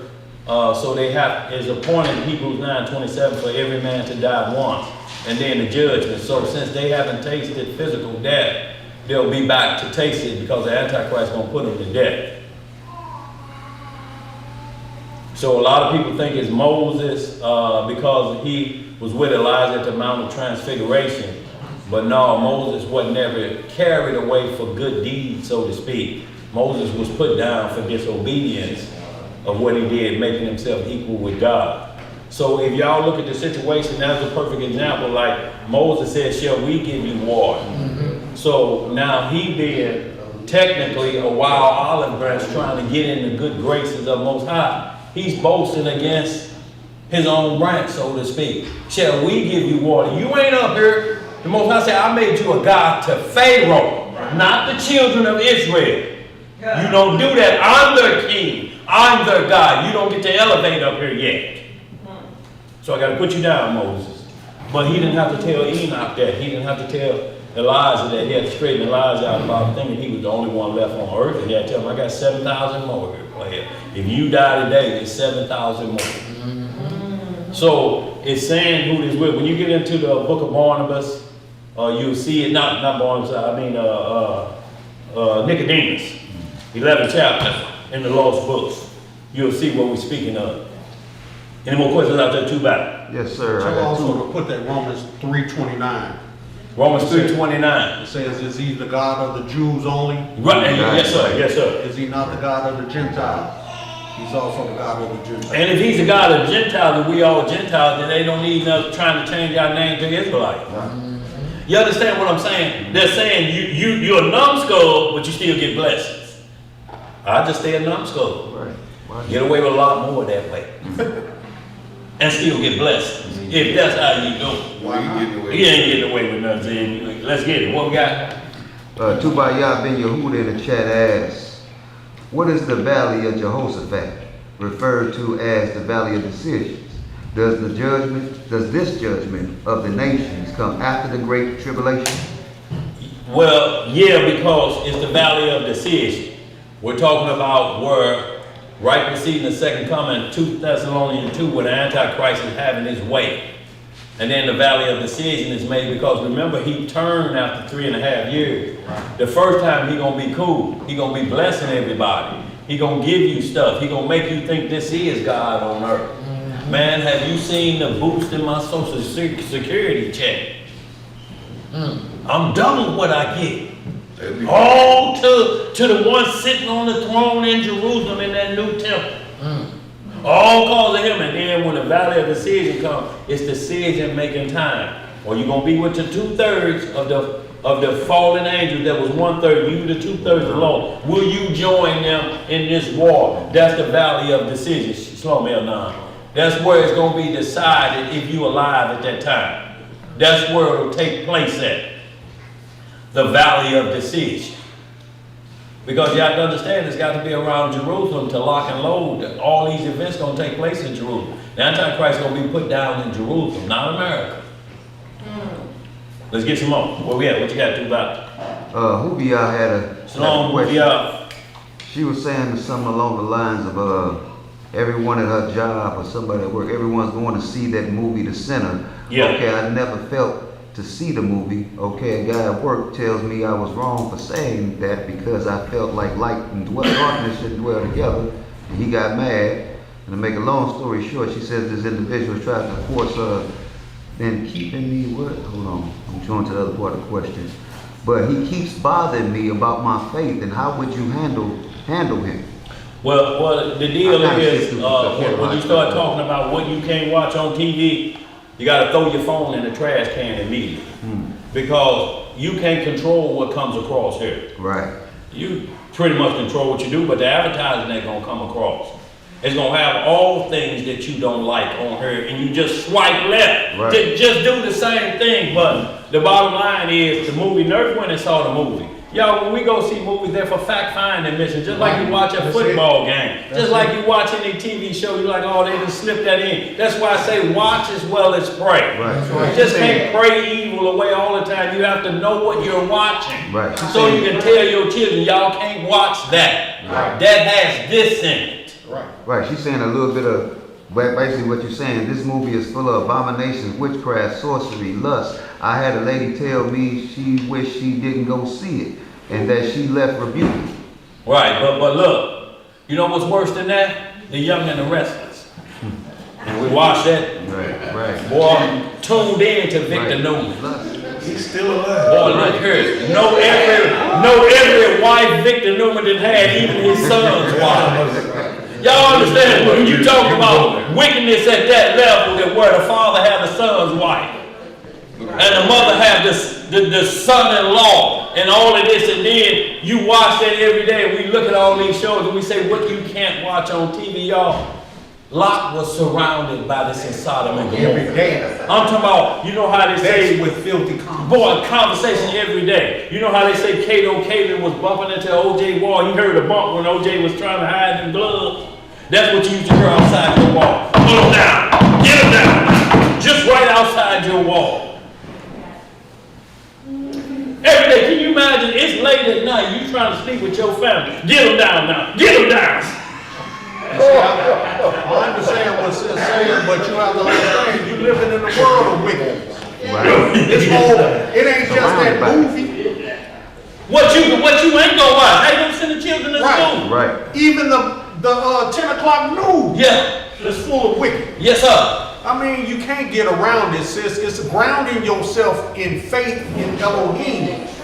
And with the walk of doing the commandments. In the world, but what? Not of the world. I mean, it's real simple. I mean, you're going to deal with it whether you want to or not. And look, it's only lust. It can't touch you if you don't be lust. Right, unless you feed into it. Until you feed into it. All that could be going on right around. You can just look at, shake your head and drive on off. Yep. An idol is nothing unless you give it power. Unless you give it power, y'all. But there'll be nothing you can watch on TV. Nothing. There will be nothing. Nothing. Not even a commercial. The commercials are even worse. Oh, they work. You want to continue in your bad behavior and don't have to worry about it? Take Vic Laffy or what, you know all his name. Vic somebody. You know, Victor Newman.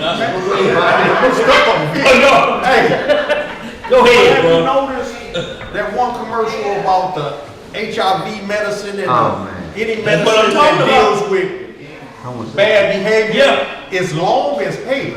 Yeah. Them damn commercials, man, are drawn out so long. They like to save an animal commercial. Yeah. You know, the poor animals where they show the animals and they're dying and shit. But you know what commercials they saying? drawn out, man. You know what they like saying? 10 No minutes license. long. They saying you don't have to quit your bad behavior because this pill will let you continue. Right. And you see that every commercial. And then this dude sitting up here like Joe Frazier with a wig on and like this, and his pants look like, man, I thought that was a first baseman. Them just look like first baseman mitts. And talking about wanting to look like a woman. And Vic Harvey gonna change your mind what I look like this right here. Vic Harvey ain't gonna help that little boy unless Vic Harvey put scales on your eyes or turn the lights out. Oh, man. Boy. That's why that wig, man, they must have killed 6 horses. Go ahead, what you got, man? I wonder if like the Sodomites, you know, they highly offended by everything. Like, Yeah. how are you not offended by this commercial? It's like they targeted, you know, Sodomites, HIV commercial. Well, and they are, because what they're saying is y'all don't have to change y'all lifestyle because of that God. We're a God. We can make lifestyle change for you. We can stop bad behavior to happen to you if you just take this before y'all do what y'all finna do. Right. Side effects maybe. And then it lists the side effects. Side effects may be 10 times worse though. Yes, sir. So y'all, that's what we're talking about, y'all. Don't ever think you can't live in this world. You're gonna go somewhere. You're gonna have to quit your job. Yep. You can't go in Family Dollar because every holiday they put up holiday decorations. What you gonna do? Not go to the store at all? Right. Now y'all, it's the time for them witches out there, and it's the time we gonna do this forced fasting. We ain't going to the store, y'all. We're gonna wait till it's all over. Oh, they winning there. Go ahead, bro. What you got to think about? Helena responded. She says, I'm white. Well, it don't make no difference, Helen. Commandments are commandments. Right. You know. And that's what we're talking about. If somebody else is breaking the law, if you white, you gotta tell white people, y'all, we can't do this. This against the God of the Hebrews. It's simple. It ain't hard. That's what they supposed to do. Look, Cornelius, when he came, just run a little bit so we get some understanding. I think her question was more along the lines of like, since I'm a wild olive branch, do I have to be lesser than y'all? Yeah, you know what I'm saying? Because they were belittling her. Right, exactly. Thank you. Okay. So now we got that clear who we dealing with. Yes, sir. You know, no belittling, because the bottom line is it's to gain souls. That's right. And you know, if you choose what souls you think you want to gain, you're gonna lose it all if you put it on Israel. Right. Israel ain't listening to nothing. And if she left the faith because of what they were doing, now her blood is on their hands. So on their hands, because they turned her away and say you can't hear the truth. Then what you want to hear, a lie? But look, run a little bit of Acts 10th chapter, just a little bit. I just want to get Cornelius to work his whole household what it was like. And this gonna let you know that Cornelius couldn't have been an Israelite either, based on what the report of him was. You can't have this report and not know who you are. Where you starting at next 10? I'm gonna start right where Cornelius came. You know what I'm speaking of. Maybe verse 4. What I want? I want 10? It's 10. Yeah, it's 10. Okay. Yes. Let's get right there. And Verse 1. Verse 1. Yeah. 10, verse 1. Well, that's a whole lot. Okay, yeah, read 1 and then we're gonna skip down. Read 1 through 3 and then we're gonna skip down, y'all. Acts chapter 10, verse 1. There was a certain man, I hear pages. Yeah.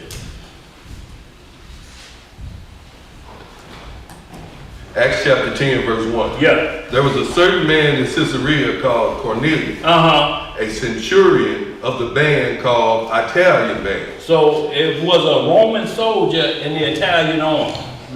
Now, give me a big man real quick. Now, these same Israelites say this, these same groups say that this was an Israelite in the Roman army, calling shots. But he don't know he an Israelite. Go ahead. A devout man. Oh, what kind of man? A devout man. A devout man. You mean to tell me this an Israelite don't know who he is, but he's devout? Just give me devout real quick in definition. See, y'all, if we don't stop and break this down, you'll follow and chase that interpretation to the grave. Yeah. What does devout mean? So this Israelite don't know who he is. Cornelius think he a Gentile, don't know who he is, but he's devout. Is there such thing in Israel? Because if you're teaching Israel that don't know who they are is stupid niggas. That's what they teach on the corners. Right.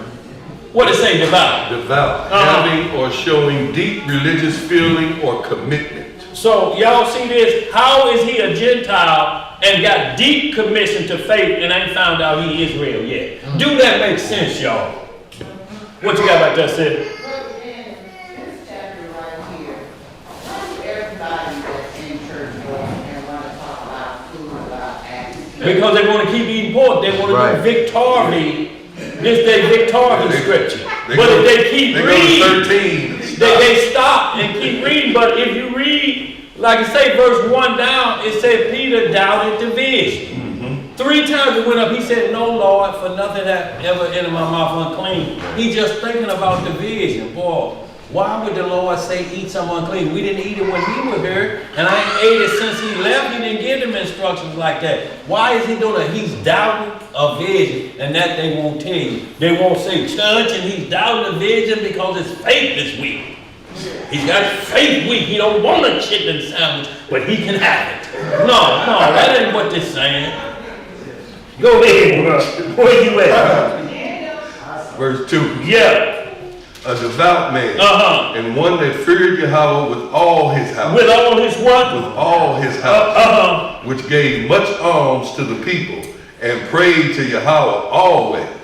He saw in a vision, evidently, about the 9th hour of the day, an angel of Yahweh coming in to him and saying unto him, Cornelius. So, this is the Israelite don't know who he is, and you get a visit from an angel. Right. And the angel still ain't told you. By the way, when I get through with all this, you an Israelite. I'll make sure I mention that before I leave and go back to God. It don't make sense. Right. Go ahead, bro. And when he looked on him, he was afraid and said, What is it, Lord? And he said unto him, Thy prayers and thine alms are come up for a memorial before Yahweh. Now this is an Israelite that don't know who he is, and he got angel interception, but he still don't know he is Israel. Right. Do that make sense, y'all? How you gonna get the promises then? Get some more. You want to keep going or jump? No, yeah, we're gonna jump down to verse 28, and you'll see where they misunderstand. If they had kept reading, they would have been on that victory. 27. Verse 27. Yeah. And as he I tell you what, back up and I want to see what Peter did, what Cornelius did when Peter met him. Okay, start about verse 23, 22. 21, let's get it. Yes. Acts chapter 10, verse 21. Then Peter went down to the men which were sent unto him from Cornelius, and said, Behold, I am he whom ye seek. What is the cause wherefore ye are come? And they said, Cornelius, the centurion, a just man. What kind of man? A just man. You got Israelite don't know who he is a just man? Right. He should be a stone cold sinner. Boy, look here. Go ahead, bro. A just man, and one that feared Yahweh, and of good report among all the nations of the Jews. He's of good report of all the nations of the Jews, but he don't know he won. Dude, that makes sense, y'all. All the tribes talking about, man, that Gentile Cornelius, man, he on that word. That Gentile on that word like Cyrus. That Gentile on that word like the servant of Abraham, Eleazar. That Gentile about his business, y'all, and that's what provoked them to jealousy. Y'all understand what we just read? They are actually provoked to jealousy because Cornelius the Gentile is on the word in the whole house, and an angel is sent to the angel ain't been sent to us. They provoke to jealousy. They're actually, these Pharisees are actually showing you what we just read. Right. A stumbling block. Yeah. Go ahead, read some more.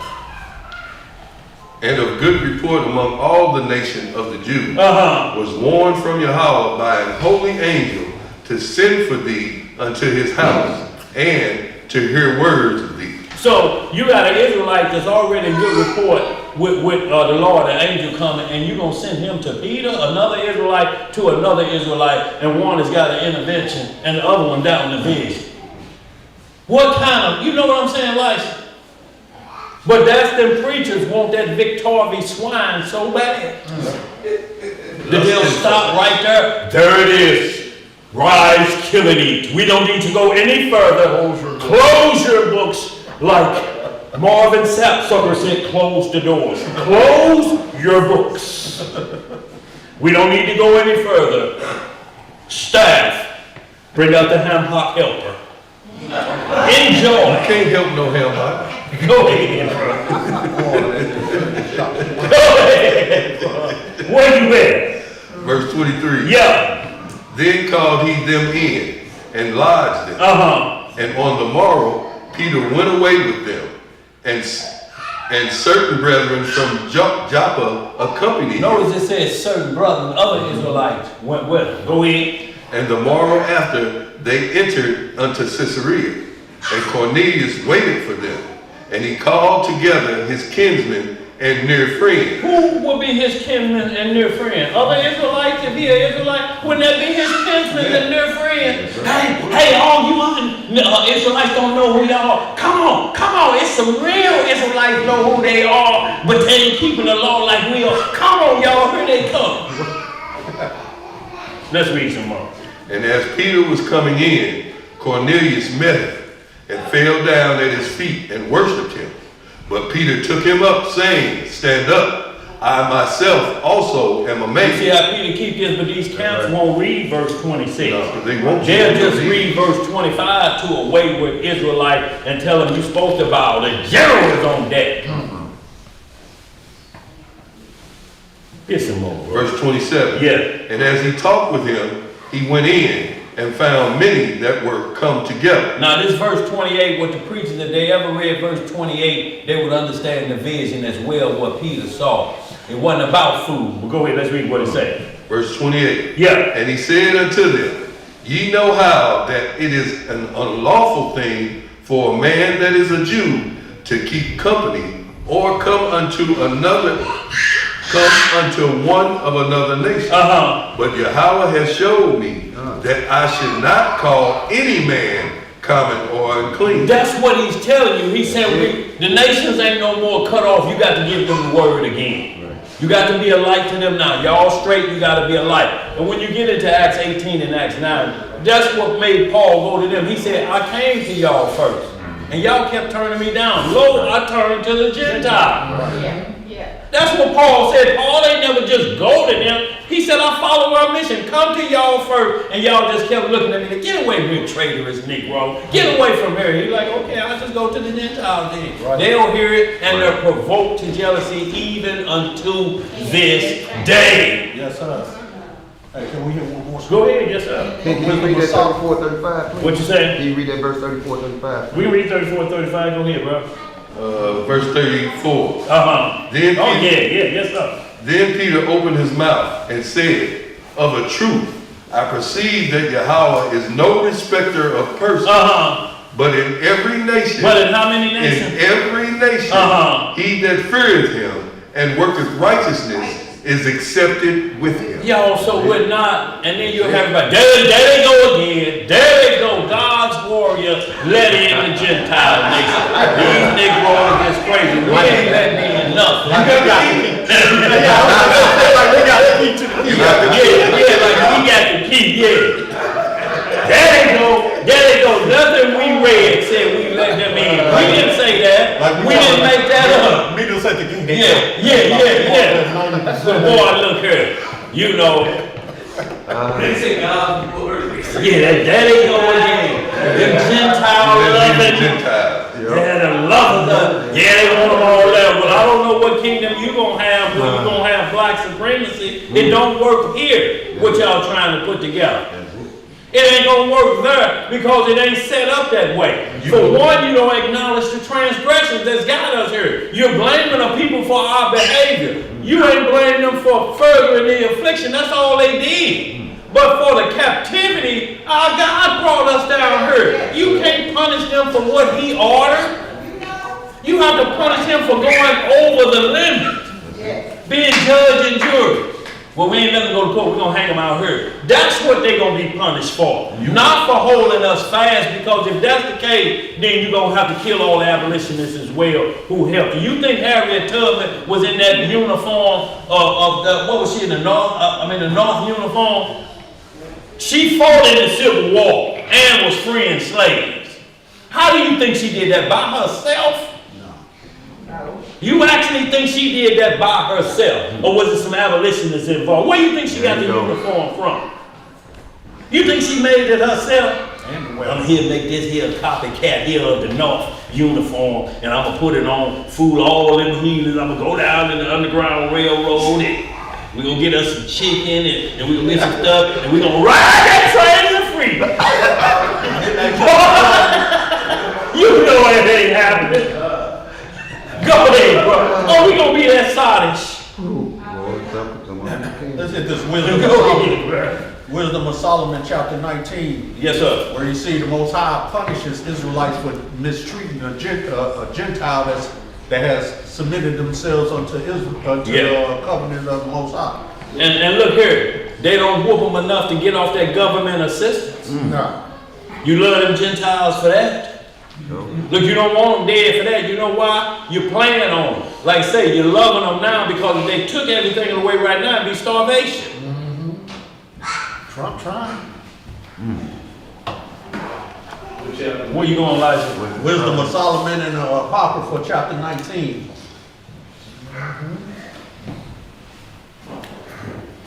We don't have to read the whole thing. Yes. Just start at 1 and then jump down. Okay. Yeah. Yeah, like when you read that, and then we're going to quickly just jump to, I want to go to Judges 18th chapter as well. When you do that, because what's good for the goose is good for the gander. And this is what I'm talking about. They don't recall these things. It's just finger point, y'all. Pointing at another nation breaking the law ain't going to help us. Because they may have took it from our lead. That's what we have to be careful of. That we ain't lead nations to do wrong. Exactly. Like Shannon Sharp here. Oh, Shay want to do a little Shay. Some shimmying with an OnlyFans. Do y'all understand where we at in the days of Noah? It's called OnlyFans. That means legalized prostitution online. OnlyFans can watch me. Yeah. And then they going back and forth with talk. Boy, so nasty, the devil be sitting on the edge of their bed. Woo. If y'all don't get to somebody's church, I'm going to have y'all. Have y'all heard things in them conversations that's on tape? And Cat Williams was just on this show. Monique was just on this show, told him you better let them young girls alone and get you a woman. Your age just going to cook for you and rub your feet at night. And He our age with 20-year-old. And the things that 20-year-old telling them what she want them to put, oh man, it's just unbelievable. And guess what is all coming out?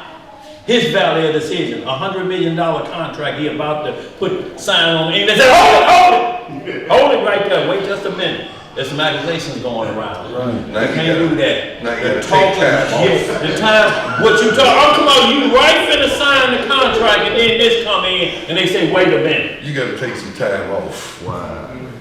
Boy, do you know that's like going in the store, you got to win a lotto ticket and then run, what I do with it? And you doing like this.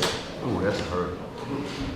It's under my foot. Boy, what you saying that Zeb under your foot? You ain't moving, you like, man, I sleep right here, standing up. Go ahead, read, run that license so we can get on out of here. Okay, Wisdom Wisdom of Solomon Wisdom of 19. Solomon, chapter 19. I'm going to read 1 through 4 and then jump down to verse 13. Yes, sir. As for the ungodly. As for the who? Ungodly. Wrath came upon them without mercy unto the end. For he knew before what they would do, how that having given them leave to depart, and sent them hastily away, they would repent and pursue them. For while they were yet mourning and making lamentation at the graves of the dead, they added another foolish device, and pursued them as fugitives, whom they had entreated to be gone. For the destiny whereof they were worthy drew them unto this end, and made them forget the things that had already happened, that they might fulfill the punishment which was warning to their torment, meaning Egyptians following after the Israelites. So if I'm going to jump down, you can read the whole thing. And punishments came upon the sinners, not without form of signs by the force of thunders. For they suffered justly according to their own wickedness, insomuch as they used a more hard and hateful behavior toward strangers. For the Sodomites did not receive those whom they knew not when they came, but these brought friends into bondage that had well deserved of them.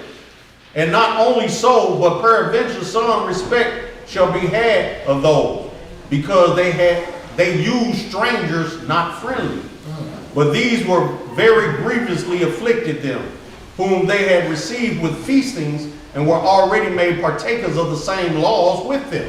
So they're saying these strangers came unto them and submitted themselves to the law that they were abiding by. So under the Most High's laws, he says one law should be to the Israelites and to the strangers joined unto themselves, and they should be treated as brothers and sisters. Yes, sir. But these Israelites who were in Sodom did the opposite.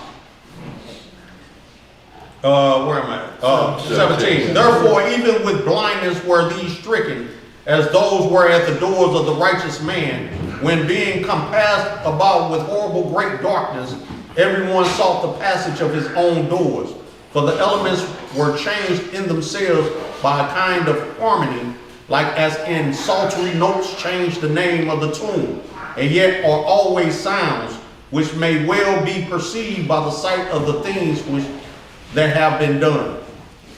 For earthly things were turned into watery, and the things that before swam in the water now went upon the ground. So meaning basically everything good was bad and bad was good. Yes, sir. So basically what we're living into today, no different than the day of today. We got Israelites who have these doctrines who are turning against the strangers, who are trying to find their way in salvation through Elohim. And so they try to submit themselves to our Elohim, but you got Israelites who are like, nah, you can't submit yourself. Because you don't have no salvation. And they actually tell them, there is no salvation for you. That's terrible. Yeah, it is. That's terrible. But what you got right there real quick, because I want to go to a different part of what he's saying. Now that's Sodom and Gomorrah. You may not know who those individuals are, but we had a Sodom and Gomorrah tribe in Israel. So let's go to Judges 19, but what you got right there? Real quick, y'all, Judges 19, but go what you got through about. Helen Assembly says, all I know is y'all not leaving me. Look, that's what Zephaniah say. And look, y'all, this ain't no putting nobody down or nobody doing this. Y'all, this is what it's telling us, that we completed a task. Yes, sir. We became a light to the Gentiles. Hallelujah. Y'all understand what I'm saying? Not darkness. So if they're accepting what the rule is, see, most people think, and look, even how they tell them, y'all gonna serve us for 1,000 years, like they really getting the punishment. How many years have we served the nations? 430 in Egypt. 430 here, that's what? 860? 70 in Babylon. What's 860 and 70? 25 in Syria. 860 and 70. 930. And then we did a little bit in Assyria too. So we did almost 1,000 years because it's more than 900. Right. So we served 1,000. They're just getting it back to their face. They're going to serve 1,000. This is what you have to understand. Servitude. butlers, maids, servants, the tail. That's what they will become for 1,000. But we done did over 900, y'all. It's fair judgment. That's right. And it wasn't all castration, all 930 years old. We wouldn't be here. Yeah. We couldn't have reproduced if it would have been all that. So y'all, it ain't like what you looking at them saying, y'all gotta do 1,000 years. We done did 930, y'all, for disobedience. And they want to do 1,000 in obedience to you? And we mad about that? Something wrong with that picture. But real quick, y'all, Judges 19, because we need to run this good. And read Judges 19 and 1, then we're going to skip down to 20. And y'all will just read it out. And what it is, y'all, it's the tribe of Israel that got into this wickedness so bad that the Most High say, I'm cutting y'all off.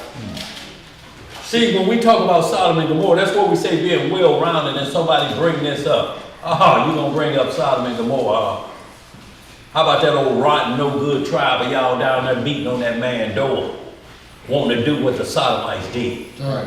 What y'all gonna say about that? How then you have to go into excuse about that? What you gonna say then? Oh, that's just a broken off branch. Yeah, Right. they wanna break off something else. Breaking it off. Yeah, they breaking it off all right. This is Judges 19. Read verse 1 and 2, and then we're going to jump down. And y'all will close on out with this. Judges 19 and 1. Yes, sir. And it came to pass in those days, when there was no king in Israel, that there was a certain Levite sojourning on the side of Mount Ephraim, who took to him a concubine out of Bethlehem, Judah. And his concubine played the whore against him, and went away from him unto her father's house to Bethlehem, Judah, and was there 4 whole months. So the whole story is, you know, like when we start off, we see this Levite had a wife. She played the whore against him. So you understand, we see marriage again, and she played the whore. So y'all understand what that means? She did what a single woman do. You got protection, and you went and gave it away to non-protection, and got nothing for it. You truly became a free male instead of a female. You come with a fee, but you go give it away for free. Boy, Zeb, can you put some book on that? No. Okay. Go ahead, read some book. You said some book. And her husband arose and went after her to speak friendly unto her, and to bring her again, having his servant with him and a couple of asses. And she brought him into her father's house. And when the father of the damsel saw him, he rejoiced to meet him. So now when we get back to that 1 Corinthians, remember when they separated, we're talking about where you go versus living in separate houses? Right. She went back to her father's house, which he ain't gonna allow. He shouldn't allow no other strange man to be in his house. Right. So when he saw his son-in-law come, he like, my son-in-law, you come together, you know, take off my hand, because she been, boy, been doing nothing but fussing about you. You understand what I'm saying? But we're going to skip down. Y'all read that all the way down. But as they were feasting, something happened. Start about picking up about 18, Elisha. Okay. Y'all read in between that, but for time's sake, we got to close out. I'm going to start at 16. Okay. And behold, there came an old man from his work out of the field at Eden, which was also of Mount Ephraim, and he sojourned in Gibeon. But the men of that place were Benjamites. Who was the men of that place? Benjamites. They were Benjamites. Go ahead. And when he had lifted up his eyes, he saw a wayfaring man in the street of the city. And the old man said, Whither goest thou? And whence comest thou? And he said unto him, We are passing from Bethlehem, Judah, toward the side of Mount Ephraim. From this am I. And I went to Bethlehem, Judah, but I am now going to the house of the Most High. And there is no man that receiveth me to house. See, now look at this. Already, he ain't getting no hospitality. Same thing was happening in Sodom and Gomorrah. Right. Ain't nobody even say, bro, come stay with me tonight. Get off these streets. Right. It's dangerous on these streets. Right. Go ahead. 19. Yet there is both straw and provender for our asses. And there is bread and wine also for me, and for thy handmaid, and for the young man which is with my servants, with thy servants. There is no want of anything. It's like we'll pay our way. We don't need nothing. We just need a place to sleep. Right. Go ahead. And the old man said, peace be with thee. Howsoever, let all thy wants lie upon me. Only lodge not in the street. He said, basically, I got you. You know, don't, but you can't go out in them streets. It's terrible out there. Right. Go ahead. So he brought them into his house. Gave provender unto the asses, and they washed their feet, and did eat and drink. Now as they were making their hearts merry, behold, the men of the city, certain sons of Belial, beset the house round about. Surround the house. And beat at the door. Beating at the door. I want y'all to think about this. You and y'all having a good time sipping. What'd you say, boy, Bethlehem today? You know Johnny and them that live up there? Yohanan is the Hebrew name, but they call him Johnny around here. I knew you that beating at the door. Everybody just stop. They get your attention, don't they? Yeah. You either think this SWAT or the Gestapo. Yeah, it's the police. Go ahead. Oh, don't answer the door.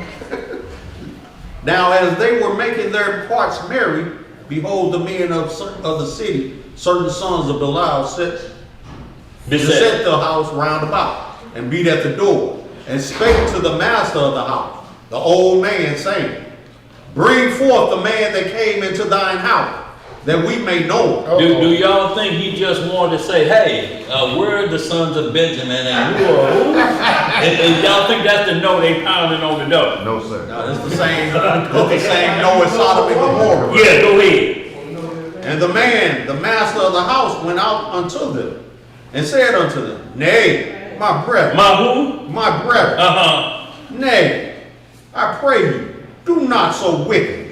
Seeing that this man is come into mine house, do not this folly. He's in my house. I'm responsible for this individual. I let me y'all come here trying to beat the door down. Right. Go ahead. Behold, here's my daughter. Who is who? My daughter. A maiden, and his concubine. Them I will bring out now, and humble ye them, and do with them what seemeth good unto you. But unto this man, do not so vile a thing. Because it's going to change the nature of everything. And people saying, well, that's ridiculous. He would take his daughter out to him. But look, it's either them daughters who are built for men, Right. or it's going to be you who's not. Yeah, I don't know how much more simpler we can make it. But look here. He's trying to keep their mind on what spell. No, I ain't gonna get into that. Go ahead. That's more so a trying of the spirit too. That's more so a trying of the spirit. See, you know where they're going, but you're just trying to see if they're Trying to see what they'll do. But you have to turn that rage away because that lust demon is empowered up. It ain't gonna turn away unless it has something. It cannot be stopped at this point. Need a substitute. It needed a substitute bag. And what did it do? Well, also what he's doing though is he's bringing the judgment on. Yes, sir. Yes, sir. You had a way out. You had a You had a righteous way out. As soon as you mess up. You know why? And then, like I say, because now you're on the law, you're gonna have to marry her. Right. You know, so and then if you put children in her, yes, sir. Law ain't nowhere in their mind. So your mouth just says, you know what I'm saying? You had this woman. You had the warning. You had a way to do it. Well, let's see what they did over there, Steve. Verse 25. Yeah. But the men would not hearken to it. What they do? Would not hearken. That's what you just said. Go ahead. So the man took his concubine and brought her forth unto them. And they knew her and abused her all the night until the morning. And when the day began to spring, they let her go. Go ahead. We don't have to read this out. Then came the woman in the dawning of the day and fell down at the door of the man's house where the Most High was, where her Lord was, till it was light. And her Lord rose up in the morning and opened the doors of the house and went out to go his way. And behold, the woman, his concubine, was fallen down at the door of the house, and her hands were upon the threshold. And he said unto her, Up, let us be going. But none answered. Then the man took her up upon an ass, and the man rose up and got him unto his place. And when he was come into his house, he took a knife, laid hold on his concubine, and divided her, together with her bones, into 12 pieces, and sent her into all the coasts of Israel. So she's already dead, though. Y'all have to understand this. So he took her home, cut it into 12 pieces. He's trying to get a message across. What else happened, Elijah? And it was so that all that saw it said, there was no such deed done nor seen from the day that the children of Israel came up out of the land of Egypt unto this day. Consider of it, take advice, and speak your mind. So basically what he's saying, this is done in Israel, because when he sent a peace to all 12 tribes, is to let them know, this is how we do our own people. We worried about what some other nation doing, this is what we do to our own people. No hospitality, and we'll rape them like Sodom and Gomorrah did some rape them. These was Benjamites, surround the house. He cut up into 12 parts and sent them to it. Yeah, this is the results of where our behavior, men of Belial. Yeah. Y'all have to understand, these are super devil worshipers. I mean, we'll make Puffy a student, he'd be sitting like this at their kneecap. Wow. What else we got there, Tuba? You good, y'all? I had one more question. The Okay. question was, let's see here. The 2 olive trees in the garden. They want to know what those 2 trees were. Well, we answered that, that was Enoch and Elijah. Oh, okay. In the Based garden? on, In the garden? the 2 olive trees in the garden, what are they reading that from? 2 olive trees in the garden, what are they talking about? And give me no script. When we go back to the garden, Yeah. he not, but No, they're going to face the Antichrist. Right. You know, the garden is the world.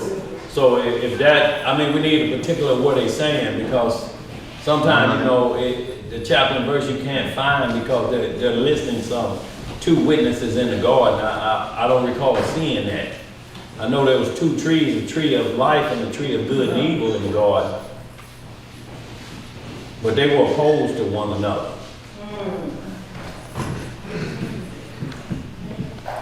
Anybody got anything else? That's it. And I haven't got a response on that one just yet. We got any questions around here, y'all? Any questions concerning anything, y'all? Post, Passover, unleavened bread? What you got back there, y'all, now? I heard the preacher say,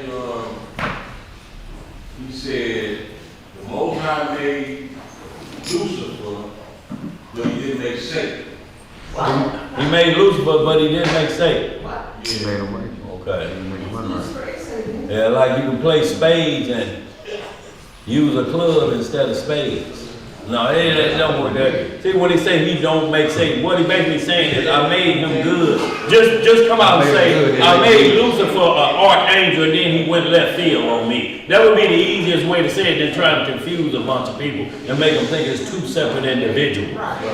he called him that old serpent. He called him that old serpent and the devil. And the devil. So and Satan. He's Satan. So no, he ain't 2 separate people. But they'll do things like this. I'm just saying this too about like when Creflo, everybody was on his head about celebrating Christmas. So he switched the thing from Merry Christmas, M-E-R-R-Y, to yo, we gonna have a Merry Christmas, M-A-R-Y. We're gonna talk about the Messiah's mother, that Mary, and we're gonna have a Merry Christmas for her being birthed. That's right, Merry Christmas. That quick, it'll change on you like that when they can say anything to you because they know you just sheep for the slaughter at that point. That's why you have to be in and observe. You can't make Christmas by making it out to his mother. Basically, all you did is told us what it really is. Mother worship. That's what you basically did. And you backdooring and putting it on them. So now they'll chase this Catholic doctrine. Because you got them looking at Mary more than the Messiah now. See, this is how quick it could change on you and they slip that bad doctrine in on you. That's how quick leavening can get in. If it wasn't for the law, y'all, all of us be through. The law is a guideline to make sure that we have a measurement stick or all of us will be giving bad hospitality, so to speak. We wouldn't know how to offer good hospitality. It'll be street rules for everybody. Sodom and Gomorrah was the epitome of street rules.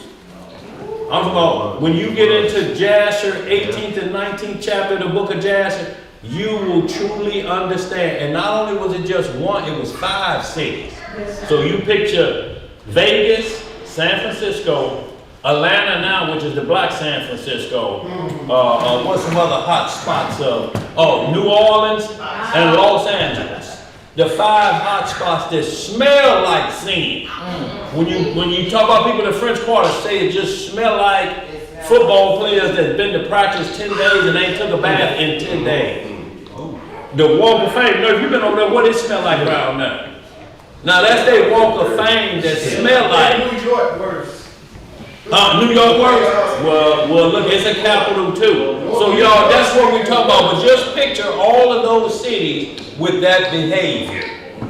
And people will go to 4 times a year. Yeah.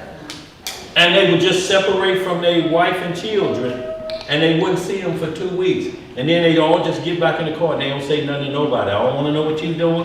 You don't need to know what I was doing. Huh? What happened in Vegas, stay in Vegas. That's basically what they say, y'all, and that's in Jasher, the 18th chapter, worded just like that. And notice, they took their virgin daughters because them men don't care if it's male or female at that point. It don't care what's taking place in that wickedness. Anything come up in there is gain. Do you know there's something called autoerotic asphyxiation, that what men have their way with an automobile? Stop. Stop. Vroom, vroom. Vroom, vroom.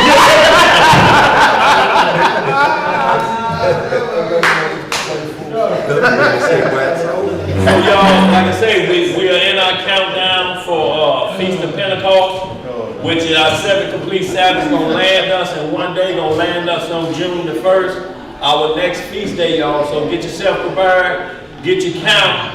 If anybody chasing the full moon as the Sabbath day, your count gonna be off. You know, if you look at the Sabbath, it's changing every week. You ain't gonna never get a full Sabbath because it changes every week for you. Right. Any questions out there, too bad before we close out? No, sir. It's an excellent class, brother. All praises, y'all. Y'all look, we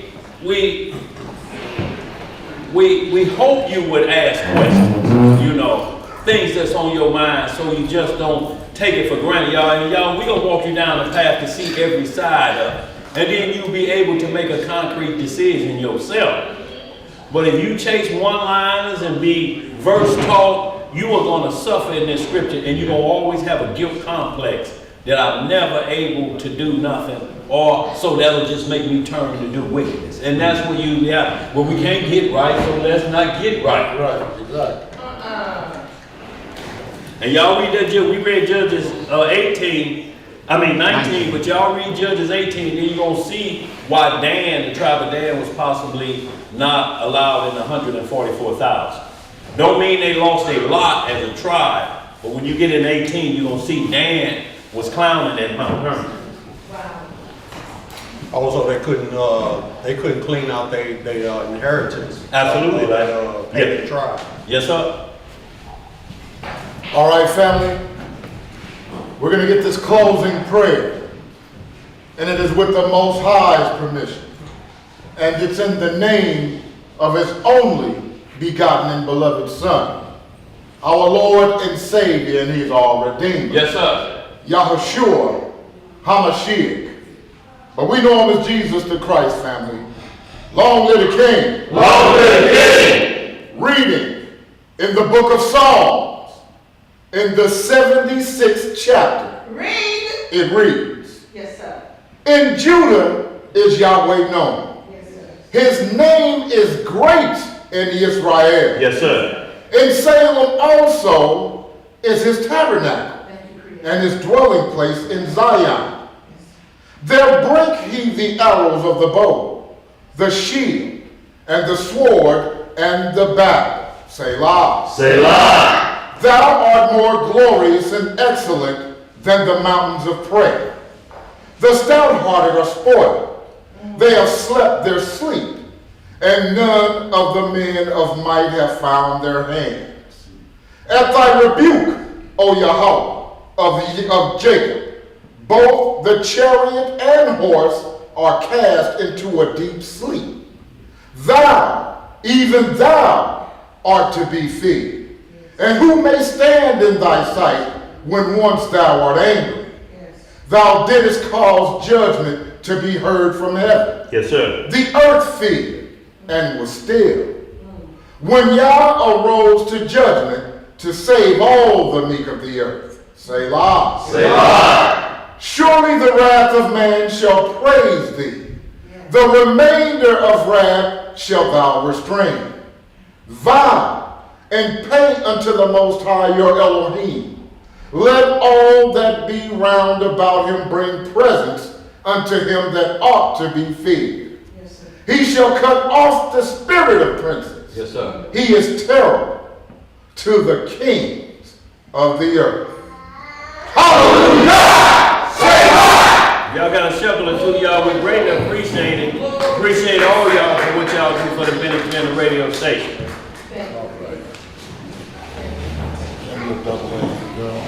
Oh, they gone, boy? I had Stevens over here because I saw your light blinking, and I was gonna give him, and then I looked, they were back on. Oh, you talking about in there?